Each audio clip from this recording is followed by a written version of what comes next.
ਸਿਰ ਚਰਨਨ ਪਰ ਧਾਰ। ਏਕ ਓੰਕਾਰ ਸਤਿਗੁਰੂ ਤਿਹ ਪ੍ਰਸਾਦ ਸਚ ਹੋਇ। ਵਾਹਿਗੁਰੂ ਜੀ ਕੀ ਫਤਿਹ ਹੈ। ਵਿਘਨ ਵਿਨਾਸ਼ਨ ਸੋਇ। ਓੰਕਾਰ ਸਤਿਗੁਰੂ ਤਿਹ ਪ੍ਰਸਾਦ ਸਚ ਹੋਇ। ਵਾਹਿਗੁਰੂ ਜੀ ਕੀ ਫਤਿਹ ਹੈ। ਵਿਘਨ ਵਿਨਾਸ਼ਨ ਸੋਇ। ਸਤਨਾਮ ਸ੍ਰੀ ਵਾਹਿਗੁਰੂ ਸਾਹਿਬ ਜੀ। ਦੋਹਰਾ ਵਿਸਾ ਗੋਪੀ ਤੁਲਸੀਆ ਭਾਰਦਵਾਜੀ ਬਿਪਰ। ਗੋਇਲ ਘੇਈ ਪਾਈੜਾ ਆਏ ਮਿਲ ਕਰ ਛਿਪਰਾ। ਵਿਸਾ ਗੋਪੀ ਤੁਲਸੀਆ।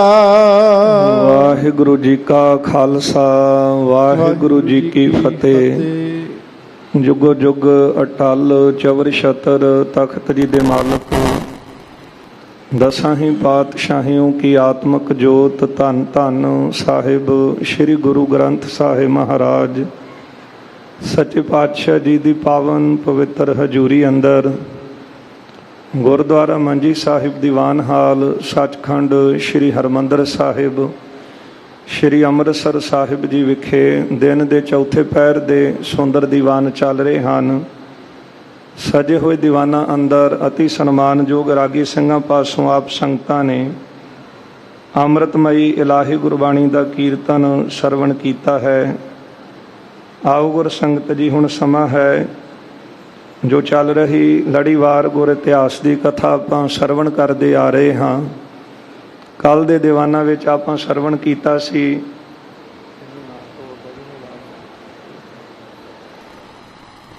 ਜਗਤ ਗੁਰੂ ਧੰਨ ਗੁਰੂ ਸ੍ਰੀ ਗੁਰੂ ਅਰਜਨ ਦੇਵ ਸਾਹਿਬ ਸੱਚੇ ਪਾਤਸ਼ਾਹ ਮਹਾਰਾਜ ਸ੍ਰੀ ਅੰਮ੍ਰਿਤਸਰ ਸਾਹਿਬ ਦੀ ਧਰਤੀ ਤੇ ਬਿਰਾਜਮਾਨ ਹਨ। ਸਤਿਗੁਰੂ ਜੀ ਦੀ ਸ਼ਰਨ ਦੇ ਵਿੱਚ ਭਾਈ ਫਿਰਨਾ ਬਹਿਲ, ਭਾਈ ਚੰਗਾ ਤੇ ਭਾਈ ਜੇਠਾ, ਇਹ ਸਾਰੇ ਮਿਲ ਕੇ ਗੁਰੂ ਅਰਜਨ ਦੇਵ ਸਾਹਿਬ ਸੱਚੇ ਪਾਤਸ਼ਾਹ ਜੀ ਦੀ ਸ਼ਰਨ ਵਿੱਚ ਆਏ ਨੇ। ਆ ਕੇ ਇਹਨਾਂ ਨੇ ਗੁਰੂ ਅਰਜਨ ਦੇਵ ਸਾਹਿਬ ਸੱਚੇ ਪਾਤਸ਼ਾਹ ਦੇ ਚਰਨਾਂ ਤੇ ਨਮਸਕਾਰ ਕੀਤੀ ਹੈ। ਦੋਨੋਂ ਹੱਥ ਜੋੜ ਕੇ ਬੇਨਤੀ ਕਰਨ ਲੱਗੇ, ਸਤਿਗੁਰੂ ਜੀ ਕਿਰਪਾ ਕਰਕੇ ਸਾਨੂੰ ਉਪਦੇਸ਼ ਦੇਵੋ ਜਿਹਦੇ ਨਾਲ ਸਾਡੇ ਮਨ ਦੇ ਸ਼ੰਕੇ ਦੂਰ ਹੋ ਜਾਣ। ਤੇ ਸਾਡੇ ਮਨ ਵਿੱਚ ਇਹ ਸ਼ੰਕੇ ਹਨ ਕਿ ਕੋਈ ਕ੍ਰਿਸ਼ਨ ਦਾ ਨਾਮ ਜਪਦਾ ਹੈ, ਕੋਈ ਘਨਸ਼ਿਆਮ, ਕੋਈ ਓੰਗ ਦਾ ਜਾਪ ਜਪਦਾ ਹੈ, ਕੋਈ ਸੋਹੰਗ ਦਾ, ਕੋਈ ਕਿਸੇ ਤਰ੍ਹਾਂ ਦਾ ਨਾਮ ਜਪਦਾ ਹੈ। ਸਾਨੂੰ ਕਿਰਪਾ ਕਰਕੇ ਦੱਸੋ ਕਿਹੜੇ ਨਾਮ ਦੇ ਨਾਲ ਜੀਵ ਦੀ ਗਤ ਹੁੰਦੀ ਹੈ, ਕਲਿਆਣ ਹੁੰਦੀ ਹੈ, ਪਰਮ ਗਤੀ ਨੂੰ ਪ੍ਰਾਪਤ ਕਰਦਾ ਹੈ।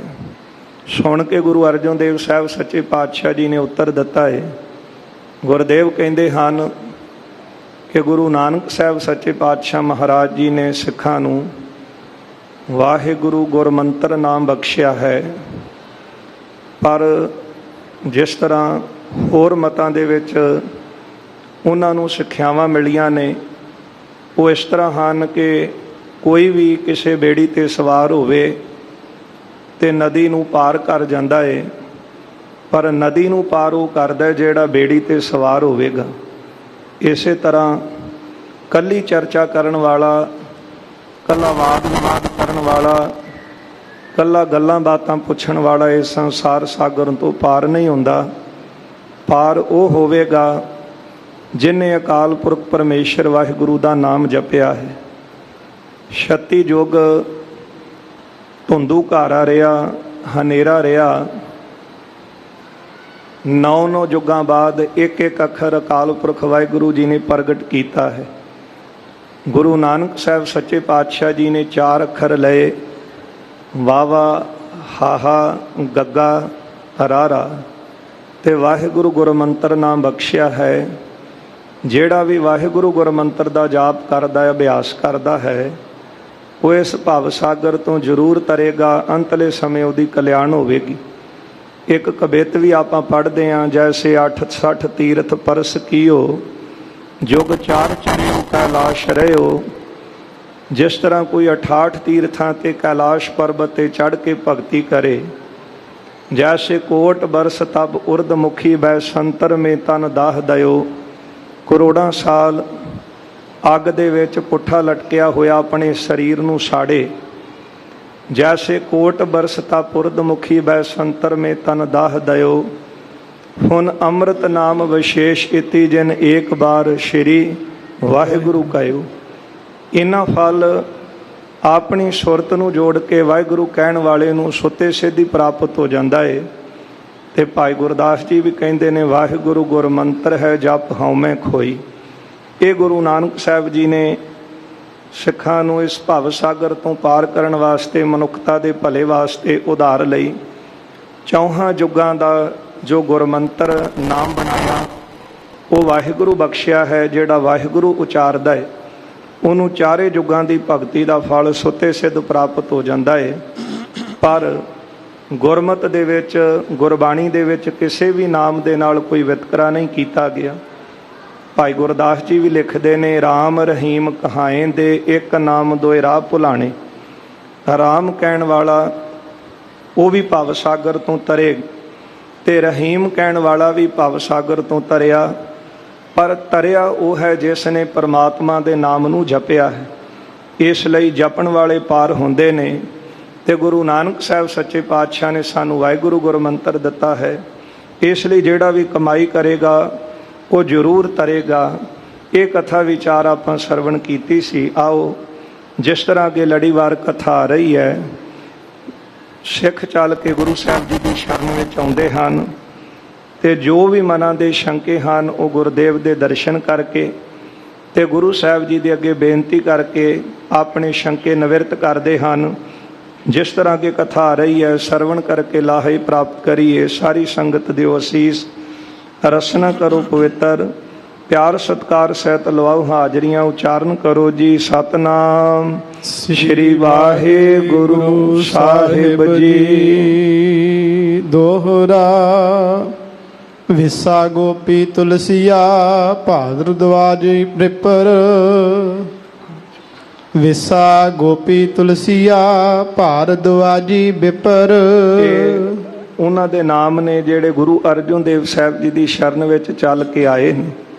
ਵਿਸਾ ਗੋਪੀ ਤੁਲਸੀਆ ਭਾਰਦਵਾਜੀ ਵਿਪਰ। ਵਿਪਰ ਨਾਮ ਹੈ ਬ੍ਰਾਹਮਣ ਦਾ, ਜਾਤੀ ਕਰਕੇ ਬ੍ਰਾਹਮਣ ਹਨ। ਪਰ ਗੁਰੂ ਸਾਹਿਬ ਜੀ ਦੀ ਸ਼ਰਨ ਦੇ ਵਿੱਚ ਮਹਾਰਾਜ ਦੀ ਉਪਮਾ ਸੁਣ ਕੇ ਉਪਦੇਸ਼ ਲੈਣ ਵਾਸਤੇ ਆਏ ਹਨ। ਗੋਇੰਦ ਘਈ ਪਾਈੜਾ ਆਏ ਮਿਲ ਕਰ ਛਿਪਰਾ। ਭਾਈ ਗੋਇੰਦ ਘਈ ਜੀ, ਭਾਈ ਅੜਾ, ਇਹ ਸਾਰੇ ਮਿਲ ਕੇ ਗੁਰੂ ਸਾਹਿਬ ਜੀ ਦੀ ਸ਼ਰਨ ਵਿੱਚ ਆਏ ਹਨ। ਚੌਪਈ ਬੰਦਨ ਕਰ ਬੈਠੇ ਸਭ ਪਾਸ। ਨਮਸਕਾਰ ਕਰਕੇ ਸਤਿਗੁਰਾਂ ਨੂੰ ਮਹਾਰਾਜ ਦੇ ਕੋਲ ਬੈਠੇ ਹਨ। ਹੱਥ ਜੋੜ ਕੀਨੀ ਅਰਦਾਸ।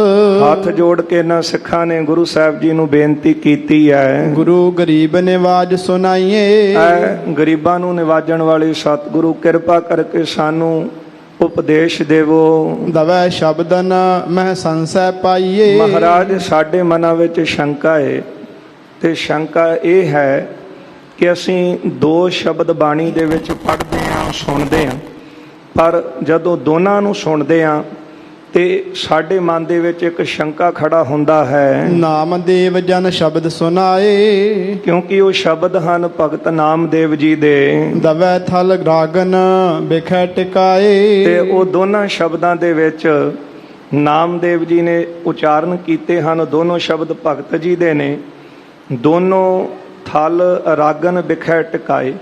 ਇਹ ਦੋਵੇਂ ਸ਼ਬਦ ਵੱਖ-ਵੱਖ ਰਾਗਾਂ ਦੇ ਵਿੱਚ ਹਨ। ਦੋਨੋਂ ਮੈਂ ਵਿਰੋਧ ਦਿਖ ਪਾਏ। ਪਰ ਜਦੋਂ ਦੋਨੋਂ ਸ਼ਬਦ ਪੜ੍ਹਦੇ ਹਾਂ ਤੇ ਆਪਸੀ ਇਹਨਾਂ ਸ਼ਬਦਾਂ ਦੇ ਵਿੱਚ ਸਾਡੇ ਮਨ ਵਿੱਚ ਸ਼ੰਕਾ ਹੁੰਦਾ ਹੈ ਕਿ ਦੋਨਾਂ ਦੇ ਵਿੱਚ ਵਿਰੋਧ ਹੈ। ਦੋਨੋਂ ਇੱਕ ਦੂਜੇ ਦੀ ਗੱਲ ਤੋਂ ਉਲਟ ਹਨ। ਏਕ ਭਗਤ ਕੇ ਦੋ ਸੁਹਾਏ। ਇਹ ਸ਼ਬਦ ਇੱਕੋ ਭਗਤ ਜੀ ਦੇ ਹਨ ਦੋਨੋਂ ਹੀ। ਚੌਪਈ ਪ੍ਰਥਮ ਸ਼ਬਦ ਮੈਂ ਜਾਨੀ ਪਰਾ। ਉਹ ਸ਼ਬਦ ਹੈ, ਪਾਂਡੇ ਤੁਮਰਾ ਰਾਮਚੰਦ ਸੋਪੀ ਆਵਤ ਦੇਖਿਆ ਥਾ। ਇਹ ਭਗਤ ਜੀ ਦਾ ਆਪਾਂ ਸ਼ਬਦ ਪੜ੍ਹਦੇ ਹਾਂ, ਨਾਮਦੇਵ ਜੀ ਦਾ। ਤੇ ਜਦੋਂ ਬ੍ਰਾਹਮਣ ਦੇ ਨਾਲ ਭਗਤ ਨਾਮਦੇਵ ਜੀ ਦੀ ਚਰਚਾ ਹੋਈ ਤੇ ਉਸ ਵੇਲੇ, ਕਿਉਂਕਿ ਭਗਤ ਨਾਮਦੇਵ ਜੀ ਨੂੰ ਜਾਤੀ ਕਰਕੇ ਨੀਵਾਂ ਮੰਨਣ ਵਾਲੇ ਜਿਹੜੇ ਬ੍ਰਾਹਮਣ ਸਨ, ਉਹ ਸੋਚਦੇ ਸੀ ਕਿ ਇਹ ਨੀਵੀਂ ਜਾਤੀ ਦੇ ਹਨ ਤੇ ਸਾਡੇ ਨਾਲ ਚਰਚਾ ਕਿਸ ਤਰ੍ਹਾਂ ਕਰ ਸਕਦੇ। ਪਰ ਜਦੋਂ ਭਗਤ ਨਾਮਦੇਵ ਜੀ ਦੇ ਨਾਲ ਚਰਚਾ ਹੋਈ ਤੇ ਭਗਤ ਨਾਮਦੇਵ ਜੀ ਜਿਹੜਾ ਅਕਾਲ ਪੁਰਖ ਪਰਮਾਤਮਾ ਨਿਰਗੁਣ ਸਰੂਪ ਹੈ, ਉਸ ਦੇ ਉਪਾਸ਼ਕ ਬਣ ਕੇ ਉਹਦੀ ਉਪਾਸਨਾ ਦੀ ਗੱਲ ਕਰਦੇ ਕਿ ਜਿਹੜਾ ਨਿਰਗੁਣ ਸਰੂਪ ਪਰਮਾਤਮਾ ਹੈ, ਸਾਰਿਆਂ ਵਿੱਚ ਉਸੇ ਦੀ ਜੋਤ ਹੈ। ਭਾਵੇਂ ਕੋਈ ਬ੍ਰਾਹਮਣ ਹੈ, ਭਾਵੇਂ ਕੋਈ ਖੱਤਰੀ ਹੈ, ਭਾਵੇਂ ਕੋਈ ਸ਼ੂਦਰ ਹੈ ਤੇ ਭਾਵੇਂ ਵੈਸ਼ ਹੈ, ਸਾਰਿਆਂ ਵਿੱਚ ਇੱਕ ਪਰਮਾਤਮਾ ਦੀ ਹੀ ਜੋਤ ਹੈ। ਪਰ ਜੇ ਤੁਸੀਂ ਕਹਿੰਦੇ ਹੋ ਕਿ ਇਕੱਲਾ ਤ੍ਰੇਤੇ ਦੇ ਅਵਤਾਰ ਸ਼੍ਰੀ ਰਾਮ ਜੀ ਤੁਹਾਡੇ ਹੀ ਭਗਵਾਨ ਹਨ, ਤੇ ਫਿਰ ਭਗਤ ਨਾਮਦੇਵ ਜੀ ਨੇ ਡੰਕੇ ਦੀ ਚੋਟ ਤੇ ਇਸ ਗੱਲ ਦਾ ਖੰਡਨ ਵੀ ਕੀਤਾ, ਪਾਂਡੇ ਤੁਮਰਾ ਰਾਮਚੰਦ ਸੋਪੀ ਆਵਤ ਦੇਖਿਆ ਥਾ, ਕਿ ਜਿਸ ਨੂੰ ਤੁਸੀਂ ਭਗਵਾਨ ਮੰਨਦੇ ਹੋ, ਤੁਹਾਡੇ ਰਾਮ ਜੀ ਨੂੰ ਜਿਹੜੇ ਤ੍ਰੇਤੇ ਦੇ ਅਵਤਾਰ ਹੋਏ ਨੇ ਉਹਨਾਂ ਨੂੰ ਮੈਂ ਦੇਖਿਆ ਹੈ। ਰਾਵਣ ਸੇਤੀ ਸਰਬਰ ਹੋਈ, ਉਹਨਾਂ ਦੀ ਰਾਵਣ ਦੇ ਨਾਲ ਜੰਗ ਹੋਈ ਸੀ, ਘਰ ਕੀ ਜੋਏ ਗਵਾਈ ਥੀ। ਤੇ ਰਾਵਣ ਦੇ ਨਾਲ ਜੰਗ ਹੋਣ ਦਾ ਕਾਰਨ ਉਹ ਆਪਾਂ ਇਤਿਹਾਸ ਵਿੱਚ ਪੜ੍ਹਦੇ ਹਾਂ ਕਿ ਸਰੂਪਨਖਾ ਤੋਂ ਚੱਲਦਾ ਹੈ ਤੇ ਬਾਅਦ ਵਿੱਚ ਘਰ ਵਾਲੀ ਸ਼੍ਰੀ ਰਾਮ ਜੀ ਦੀ ਉਹਨੂੰ ਰਾਵਣ ਜਿਹੜਾ ਸੀ ਉਹ ਚੁੱਕ ਕੇ ਲੈ ਗਿਆ ਤੇ ਅਖੀਰ ਸ਼੍ਰੀ ਰਾਮ ਜੀ ਦੀ ਰਾਵਣ ਦੇ ਨਾਲ ਜੰਗ ਹੋਈ। ਇਸ ਗੱਲ ਦਾ ਸੰਕੇਤ ਭਗਤ ਨਾਮਦੇਵ ਜੀ ਨੇ ਸ਼ਬਦ ਦੇ ਅੰਦਰ ਦਿੱਤਾ ਹੈ। ਪੁੰਨਾ ਜਸਰਥ ਰਾਏ ਨੰਦ ਰਾਜਾ। ਫਿਰ ਮਹਾਰਾਜ ਭਗਤ ਨਾਮਦੇਵ ਜੀ ਦਾ ਆਪਾਂ ਦੂਜਾ ਸ਼ਬਦ ਪੜ੍ਹਦੇ ਹਾਂ, ਜਿਸ ਸ਼ਬਦ ਦੇ ਵਿੱਚ ਭਗਤ ਨਾਮਦੇਵ ਜੀ ਨੇ ਕਿਹਾ ਹੈ ਕਿ ਜਸਰਥ ਰਾਏ ਨੰਦ ਰਾਜਾ ਮੇਰਾ ਰਾਮਚੰਦ, ਪ੍ਰਣਵੈ ਨਾਮਾ ਤਤ ਰਸ ਅੰਮ੍ਰਿਤ ਪੀਜੈ, ਕਿ ਦਸ਼ਰਥ ਦਾ ਪੁੱਤਰ, ਰਾਜੇ ਦਸ਼ਰਥ ਦਾ ਪੁੱਤਰ ਮੇਰਾ ਸੁਆਮੀ ਰਾਮਚੰਦਰ। ਤੇ ਇਸੇ ਤਰ੍ਹਾਂ ਭਗਤ ਨਾਮਦੇਵ ਜੀ ਬੇਨਤੀ ਪੂਰਵਕ ਬਚਨ ਕਹਿੰਦੇ ਨੇ, ਤਤ ਰਸ ਅੰਮ੍ਰਿਤ ਪੀਜੈ, ਕਿ ਜਿਹੜਾ ਅਸਲ ਵਿੱਚ ਰਸਾਂ ਵਿੱਚੋਂ ਤਤ ਰਸ ਹੈ ਉਹ ਪਰਮਾਤਮਾ ਦਾ ਨਾਮ ਹੈ, ਤੇ ਉਸ ਨਾਮ ਨੂੰ ਜਪ ਕੇ ਅੰਮ੍ਰਿਤ ਰੂਪੀ ਰਸ ਉਹਦੇ ਵਿੱਚੋਂ ਪੀਣਾ ਕਰੀ।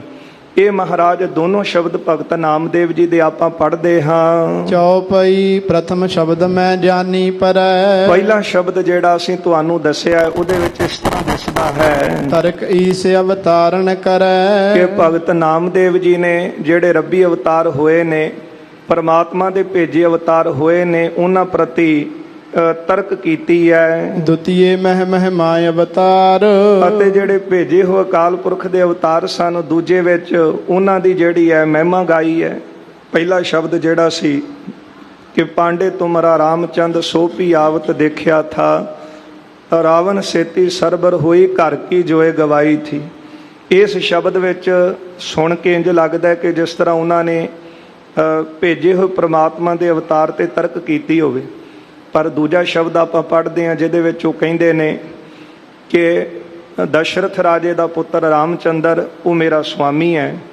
ਤੇ ਮਹਾਰਾਜ ਇਹ ਦੋਨਾਂ ਸ਼ਬਦਾਂ ਦੇ ਵਿੱਚ ਸਾਨੂੰ ਇੱਕ ਦੂਜੇ ਦੇ ਵਿਰੋਧ ਦੇ ਵਿੱਚ ਸ਼ਬਦ ਜਾਪਦੇ ਹਨ। ਨਾਮਦੇਵ ਨੇ ਕੀਨ ਉਚਾਰ, ਇਹ ਦੋਨੋਂ ਸ਼ਬਦ ਨਾਮਦੇਵ ਜੀ ਦੇ ਉਚਾਰੇ ਹੋਏ ਹਨ। ਅਰਥ ਵਿਵਸਥਾ ਕੈਸੇ ਹੋਏ, ਪਰ ਇਹਨਾਂ ਦੇ ਅਰਥ ਅਸੀਂ ਕਿਸ ਤਰ੍ਹਾਂ ਸਮਝੀਏ, ਹਮ ਕਿਮ ਸਮਝਹਿ ਉਚਰਹੁ ਸੋਏ। ਸਾਨੂੰ ਕਿਰਪਾ ਕਰਕੇ ਦੱਸੋ ਕਿ ਗੱਲ ਸਾਡੀ ਸਮਝ ਵਿੱਚ ਕਿਸ ਤਰ੍ਹਾਂ ਪਵੇ। ਸੁਨ ਸ੍ਰੀ ਅਰਜਨ ਵਾਕ ਉਚਾਰਾ, ਸੁਣ ਕੇ ਗੁਰੂ ਅਰਜਨ ਦੇਵ ਸਾਹਿਬ ਸੱਚੇ ਪਾਤਸ਼ਾਹ ਜੀ ਨੇ ਉੱਤਰ ਦਿੱਤਾ ਹੈ। ਨਿਰਗੁਣ ਸਰਗੁਣ ਦਵੈ ਪਖ ਧਾਰਾ। ਮਹਾਰਾਜ ਕਹਿੰਦੇ ਹਨ ਕਿ ਨਿਰਗੁਣ ਅਤੇ ਸਰਗੁਣ ਇਹ ਦੋਨੋਂ ਪੱਖ ਜਿਹੜੇ ਹਨ ਉਹ ਭਗਤ ਜੀ ਨੇ ਰੱਖੇ ਹਨ। ਦੋਨੋਂ ਕੀ ਉਪਾਸਨਾ ਨਿਆਰੀ, ਦੋਨਾਂ ਦੀ ਜਿਹੜੀ ਉਪਾਸਨਾ ਹੈ ਉਹ ਨਿਆਰੀ ਨਿਆਰੀ ਹੈ, ਵੱਖਰੀ ਹੈ। ਕਿਨਹੋਂ ਧਰੀ ਨਿਜ ਹਿਰਦੈ ਮਜਾਰੀ, ਹਾਂ, ਕਿਸੇ ਨੇ ਨਿਰਗੁਣ ਦੀ ਉਪਾਸਨਾ ਹਿਰਦੇ 'ਚ ਧਾਰੀ ਹੈ, ਕਿਸੇ ਨੇ ਸਰਗੁਣ ਦੀ ਉਪਾਸਨਾ ਹਿਰਦੇ 'ਚ ਧਾਰਨ ਕੀਤੀ ਹੈ। ਜੈਸੇ ਸਾਗਰ ਜਾਏ ਨਿਹਾਰੇ, ਜਿਸ ਤਰ੍ਹਾਂ ਕੋਈ ਸਮੁੰਦਰ ਨੂੰ ਜਾ ਕੇ ਦੇਖੇ, ਜਿਸ ਤੇ ਉਠਾ ਤਰੰਗ ਹਜ਼ਾਰੇ। ਸਮੁੰਦਰ ਵਿੱਚੋਂ ਅਨੇਕਾਂ ਹੀ ਪਾਣੀ ਦੀਆਂ ਤਰੰਗਾਂ ਉੱਠਦੀਆਂ ਹਨ। ਨਦੀ ਜਾਏ ਕਰ ਜਬੈ ਨਿਹਾਰੀ, ਜਦੋਂ ਜਾ ਕੇ ਨਦੀ ਨੂੰ ਦੇਖਣਾ ਕਰੀਏ, ਸੋਈ ਸਾਗਰ ਤਾਹੇ ਵਿਚਾਰੀ। ਉਹੀ ਸਮੁੰਦਰ ਜਿਹੜਾ ਹੈ ਉਹ ਨਦੀ ਵਿੱਚ ਦਿਸਦਾ ਹੈ, ਕਿਉਂਕਿ ਸਮੁੰਦਰ ਵਿੱਚ ਵੀ ਪਾਣੀ ਹੈ। ਤੇ ਜੇ ਨਦੀ ਨੂੰ ਜਾ ਕੇ ਦੇਖੀਏ ਤੇ ਉਹ ਵੀ ਸਮੁੰਦਰ ਦਾ ਹੀ ਰੂਪ ਹੈ। ਜਲ ਸਰੂਪ ਸਭ ਏਕ ਨਿਹਾਰਾ, ਸਾਰੀਆਂ ਥਾਵਾਂ ਦੇ ਉੱਤੇ ਪਾਣੀ ਦਾ ਹੀ ਸਰੂਪ ਦਿਸਦਾ ਹੈ। ਤਿਮ ਸ੍ਰੀ ਪ੍ਰਭ ਕੇ ਗਾਨੇ ਅਵਤਾਰਾ। ਇਸੇ ਤਰ੍ਹਾਂ ਅਕਾਲ ਪੁਰਖ ਪਰਮਾਤਮਾ ਦੇ ਜਿਹੜੇ ਪਰਮੇਸ਼ਰ ਦੇ ਅਵਤਾਰ ਹਨ, ਸਤ ਚਿਤ ਆਨੰਦ ਰੂਪ ਜੇ ਲਹਿਓ। ਹਾਂ, ਉਹ ਸਤ ਚੇਤਨ ਆਨੰਦ ਸਰੂਪ ਉਹਨਾਂ ਨੂੰ ਜਾਣਿਆ ਹੈ। ਸਭ ਕੋ ਸੱਤਾ ਦੇ ਸੋ ਰਹਿਓ। ਸਾਰਿਆਂ ਨੂੰ ਸੱਤਾ ਦੇਣ ਵਾਲਾ ਇੱਕ ਹਰੀ ਪਰਮਾਤਮਾ ਵਾਹਿਗੁਰੂ ਹੈ। ਜੇ ਪੰਡਤ ਪਠ ਵਿਦਿਆ ਕਨੀ, ਕਿਉਂਕਿ ਸਾਰੇ ਜਿਹੜੇ ਸਰੂਪ ਹਨ ਉਹ ਪਰਮਾਤਮਾ ਦੇ ਆਪਣੇ ਹਨ। ਜਿਸ ਤਰ੍ਹਾਂ ਸਮੁੰਦਰ ਦੇ ਵਿੱਚੋਂ ਅਨੇਕਾਂ ਲਹਿਰਾਂ ਉੱਠਦੀਆਂ ਨੇ ਪਾਣੀ ਦੀਆਂ, ਤੇ ਜਿਹੜੇ ਗਿਆਨਵਾਨ ਨੇ ਉਹ ਜਾਣਦੇ ਹਨ ਕਿ ਜਿਹੜੀਆਂ ਪਾਣੀ ਦੀਆਂ ਤਰੰਗਾਂ ਨੇ ਇਹ ਸਮੁੰਦਰ ਤੋਂ ਵੱਖਰੀਆਂ ਨਹੀਂ, ਸਮੁੰਦਰ ਚੋਂ ਹੀ ਨਿਕਲੀਆਂ ਹੋਈਆਂ ਹਨ। ਇਸੇ ਤਰ੍ਹਾਂ ਜਿੰਨੇ ਵੀ ਜੀਵ ਸਾਨੂੰ ਦਿਸਦੇ ਹਨ ਸਮੁੰਦਰ ਹੈ ਪਰਮਾਤਮਾ ਦਾ, ਤੇ ਜਿੰਨੇ ਵੀ ਇਹ ਸਰੂਪ ਹਨ ਸਰੀਰ ਹਨ ਇਹ ਪਾਣੀ ਦੀਆਂ ਤਰੰਗਾਂ ਨੇ। ਤੇ ਇਸੇ ਤਰ੍ਹਾਂ ਸਮੁੰਦਰ ਵਿੱਚੋਂ ਨਿਕਲੀ ਹੋਈ ਨਦੀ ਉਹ ਵੀ ਸਮੁੰਦਰ ਦਾ ਹੀ ਰੂਪ ਹੀ ਹੈ ਨਾ। ਇਸੇ ਤਰ੍ਹਾਂ ਜਿਹੜੇ ਪਰਮਾਤਮਾ ਦੇ ਅਵਤਾਰ ਹਨ ਉਹ ਨਦੀ ਦੀ ਤਰ੍ਹਾਂ ਮੰਨ ਲਈਏ, ਤੇ ਜਿਹੜੇ ਸੰਸਾਰ ਦੇ ਵਿੱਚ ਜੀਵ ਹਨ ਉਹ ਪਾਣੀ ਦੀਆਂ ਤਰੰਗਾਂ ਮੰਨ ਲਈਏ, ਹੈ ਇਹ ਵੀ ਪਰਮਾਤਮਾ ਦੀ ਅੰਸ਼। ਤੇ ਜਿਹੜੇ ਰੱਬੀ ਅਵਤਾਰ ਹਨ ਉਹ ਇਸ ਤਰ੍ਹਾਂ ਨੇ ਜਿਸ ਤਰ੍ਹਾਂ ਸਮੁੰਦਰ ਵਿੱਚੋਂ ਕੋਈ ਨਿਕਲੀ ਹੋਈ ਨਦੀ ਹੈ।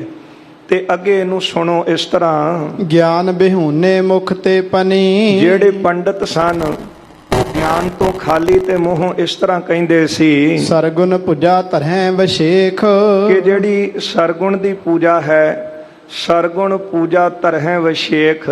ਤੇ ਜਿਹੜੀ ਸਰਗੁਣ ਦੀ ਪੂਜਾ ਉਹਨਾਂ ਨੇ ਵਿਸ਼ੇਸ਼ ਕਰਕੇ ਧਾਰਨ ਕੀਤੀ, ਕਿਉਂਕਿ ਉਹ ਸਰੀਰਾਂ ਨੂੰ ਉਹਨਾਂ ਦੀ ਪੂਜਾ ਕਰਦੇ ਵਿਸ਼ੇਸ਼ ਕਰਕੇ। ਜਿਸ ਤਰ੍ਹਾਂ ਦੇਵਤਿਆਂ ਦੀਆਂ ਮੂਰਤੀਆਂ ਕਲਪ ਲਈਆਂ, ਉਹਨਾਂ ਮੂਰਤੀਆਂ ਵਿੱਚ ਰੱਬ ਮੰਨ ਲਿਆ ਕਿ ਇਹੋ ਹੀ ਪ੍ਰਮਾਤਮਾ ਦਾ ਸਰੂਪ ਹੈ।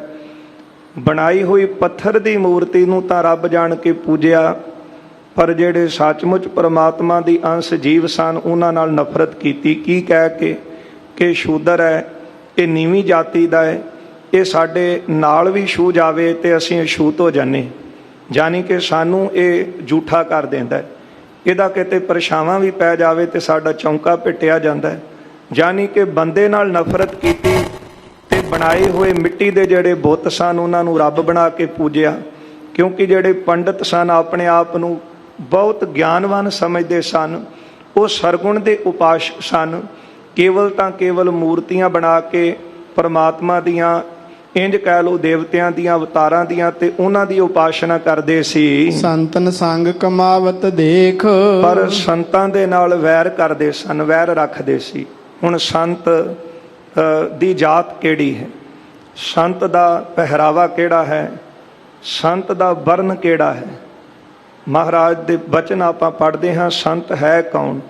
ਗੁਰਦੇਵ ਕਹਿੰਦੇ ਨੇ, ਜਿਨ੍ਹਾਂ ਸਾਸ ਗਰਾਸਨ ਵਿਸਰੈ ਹਰ ਨਾਮਾ ਮਨ ਮੰਤ, ਧਨ ਸੇ ਸਈ ਨਾਨਕਾ ਪੂਰਨ ਸੋਈ ਸੰਤ।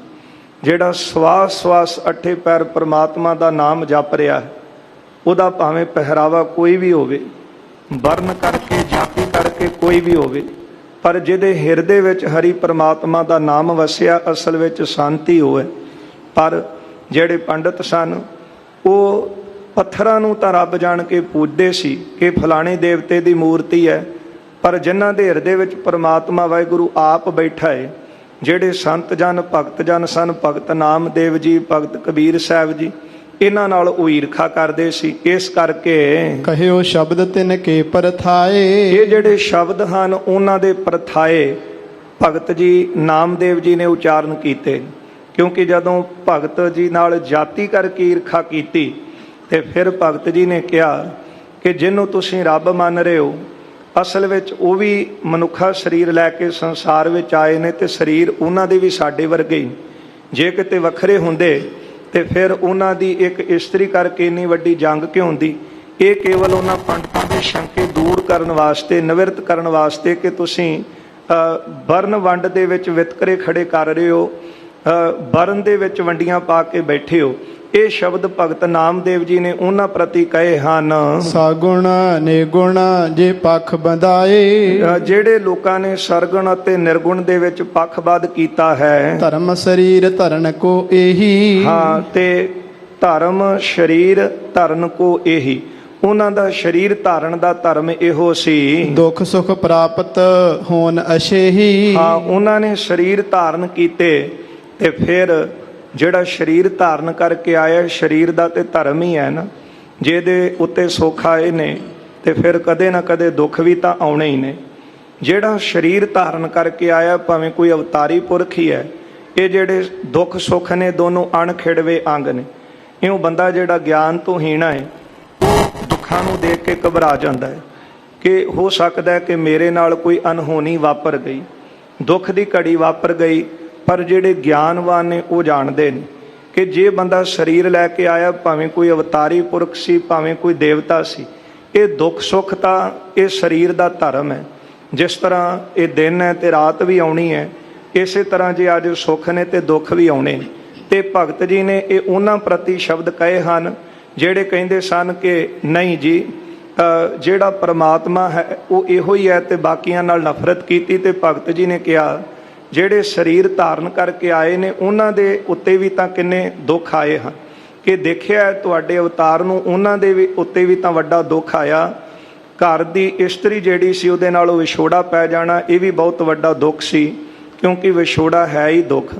ਤੇ ਜਦੋਂ ਰਾਮਾਇਣ ਪੜ੍ਹੀ ਜਾਂਦੀ ਹੈ ਤੇ ਉਹਦੇ ਵਿੱਚ ਵੀ ਜ਼ਿਕਰ ਕੀਤਾ ਗਿਆ ਕਿ ਸ਼੍ਰੀ ਰਾਮ ਜੀ ਜਦੋਂ ਸੀਤਾ ਨਾਲ ਵਿਛੋੜਾ ਪਿਆ ਤੇ ਕਿਸ ਤਰ੍ਹਾਂ ਜੰਗਲ ਦੇ ਰੁੱਖਾਂ ਕੋਲੋਂ, ਪੰਛੀਆਂ ਕੋਲੋਂ ਵੀ ਪੁੱਛਦੇ ਸਨ ਕਿ ਤੁਸੀਂ ਮੇਰੀ ਸੀਤਾ ਨੂੰ ਕਿਤੇ ਦੇਖਿਆ।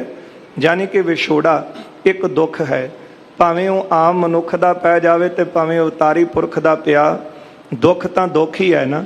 ਇਹ ਸ਼ਬਦ ਭਗਤ ਜੀ ਨੇ ਉਹਨਾਂ ਪ੍ਰਤੀ ਕਹੇ ਨੇ ਜਿਹੜੇ ਹੰਕਾਰੀ ਪੰਡਤ ਸਨ, ਉਹਨਾਂ ਦੇ ਹੰਕਾਰ ਨੂੰ ਦੂਰ ਕਰਨ ਵਾਸਤੇ ਕਿ ਦੇਖੋ ਸਰੀਰ ਦੇ ਉੱਤੇ ਦੁੱਖ ਤਾਂ ਅਵਤਾਰਾਂ ਦੇ ਉੱਤੇ ਵੀ ਆਏ ਹਨ। ਗਿਆਨੀ ਤਨ ਕੋ ਝੂਠ ਲਖੰਤੇ। ਪਰ ਜਿਹੜੇ ਗਿਆਨਵਾਨ ਹਨ ਉਹ ਸਰੀਰ ਨੂੰ ਝੂਠ ਜਾਣਦੇ ਨੇ, ਇਹ ਸਰੀਰ ਨੂੰ ਨਾਸ਼ਵੰਤ ਜਾਣਦੇ ਹਨ। ਤੇ ਸਮ ਦੁੱਖ ਸੁਖ ਕੂਰ ਜਨੰਤੇ। ਤੇ ਫਿਰ ਜਿਹੜੇ ਦੁੱਖ ਸੁੱਖ ਨੇ ਉਹ ਵੀ ਝੂਠੇ ਹੀ ਨੇ। ਜੇ ਸਰੀਰ ਨਾਸ਼ਵੰਤ ਹੈ ਤੇ ਫਿਰ ਸਰੀਰ ਦੇ ਉੱਤੇ ਆਇਆ ਹੋਇਆ ਹਰ ਸਮਾਂ ਉਹ ਵੀ ਨਾਸ਼ ਹੋਣ ਵਾਲਾ ਹੈ। ਅੱਜ ਸੁੱਖ ਆਇਆ ਹੈ ਤੇ ਸੁੱਖ ਵੀ ਚਲਾ ਜਾਣਾ ਹੈ, ਤੇ ਜੇ ਦੁੱਖ ਆਇਆ ਹੈ ਤੇ ਦੁੱਖ ਵੀ ਚਲਾ ਜਾਣਾ, ਕਿਉਂਕਿ ਸਰੀਰ ਨੇ ਸਦਾ ਨਹੀਂ ਰਹਿਣਾ। ਤੇ ਫਿਰ ਇਹ ਸਰੀਰ ਦੇ ਉੱਤੇ ਆਏ ਹੋਏ ਦੁੱਖ ਸੁੱਖ ਉਹ ਸਦਾ ਕਿਸ ਤਰ੍ਹਾਂ ਰਹਿ ਸਕਦੇ। ਪਰ ਇਸ ਗੱਲ ਦਾ ਗਿਆਨ ਗਿਆਨੀਆਂ ਨੂੰ ਹੈ। ਗਿਆਨੀ ਕੌਣ ਨੇ?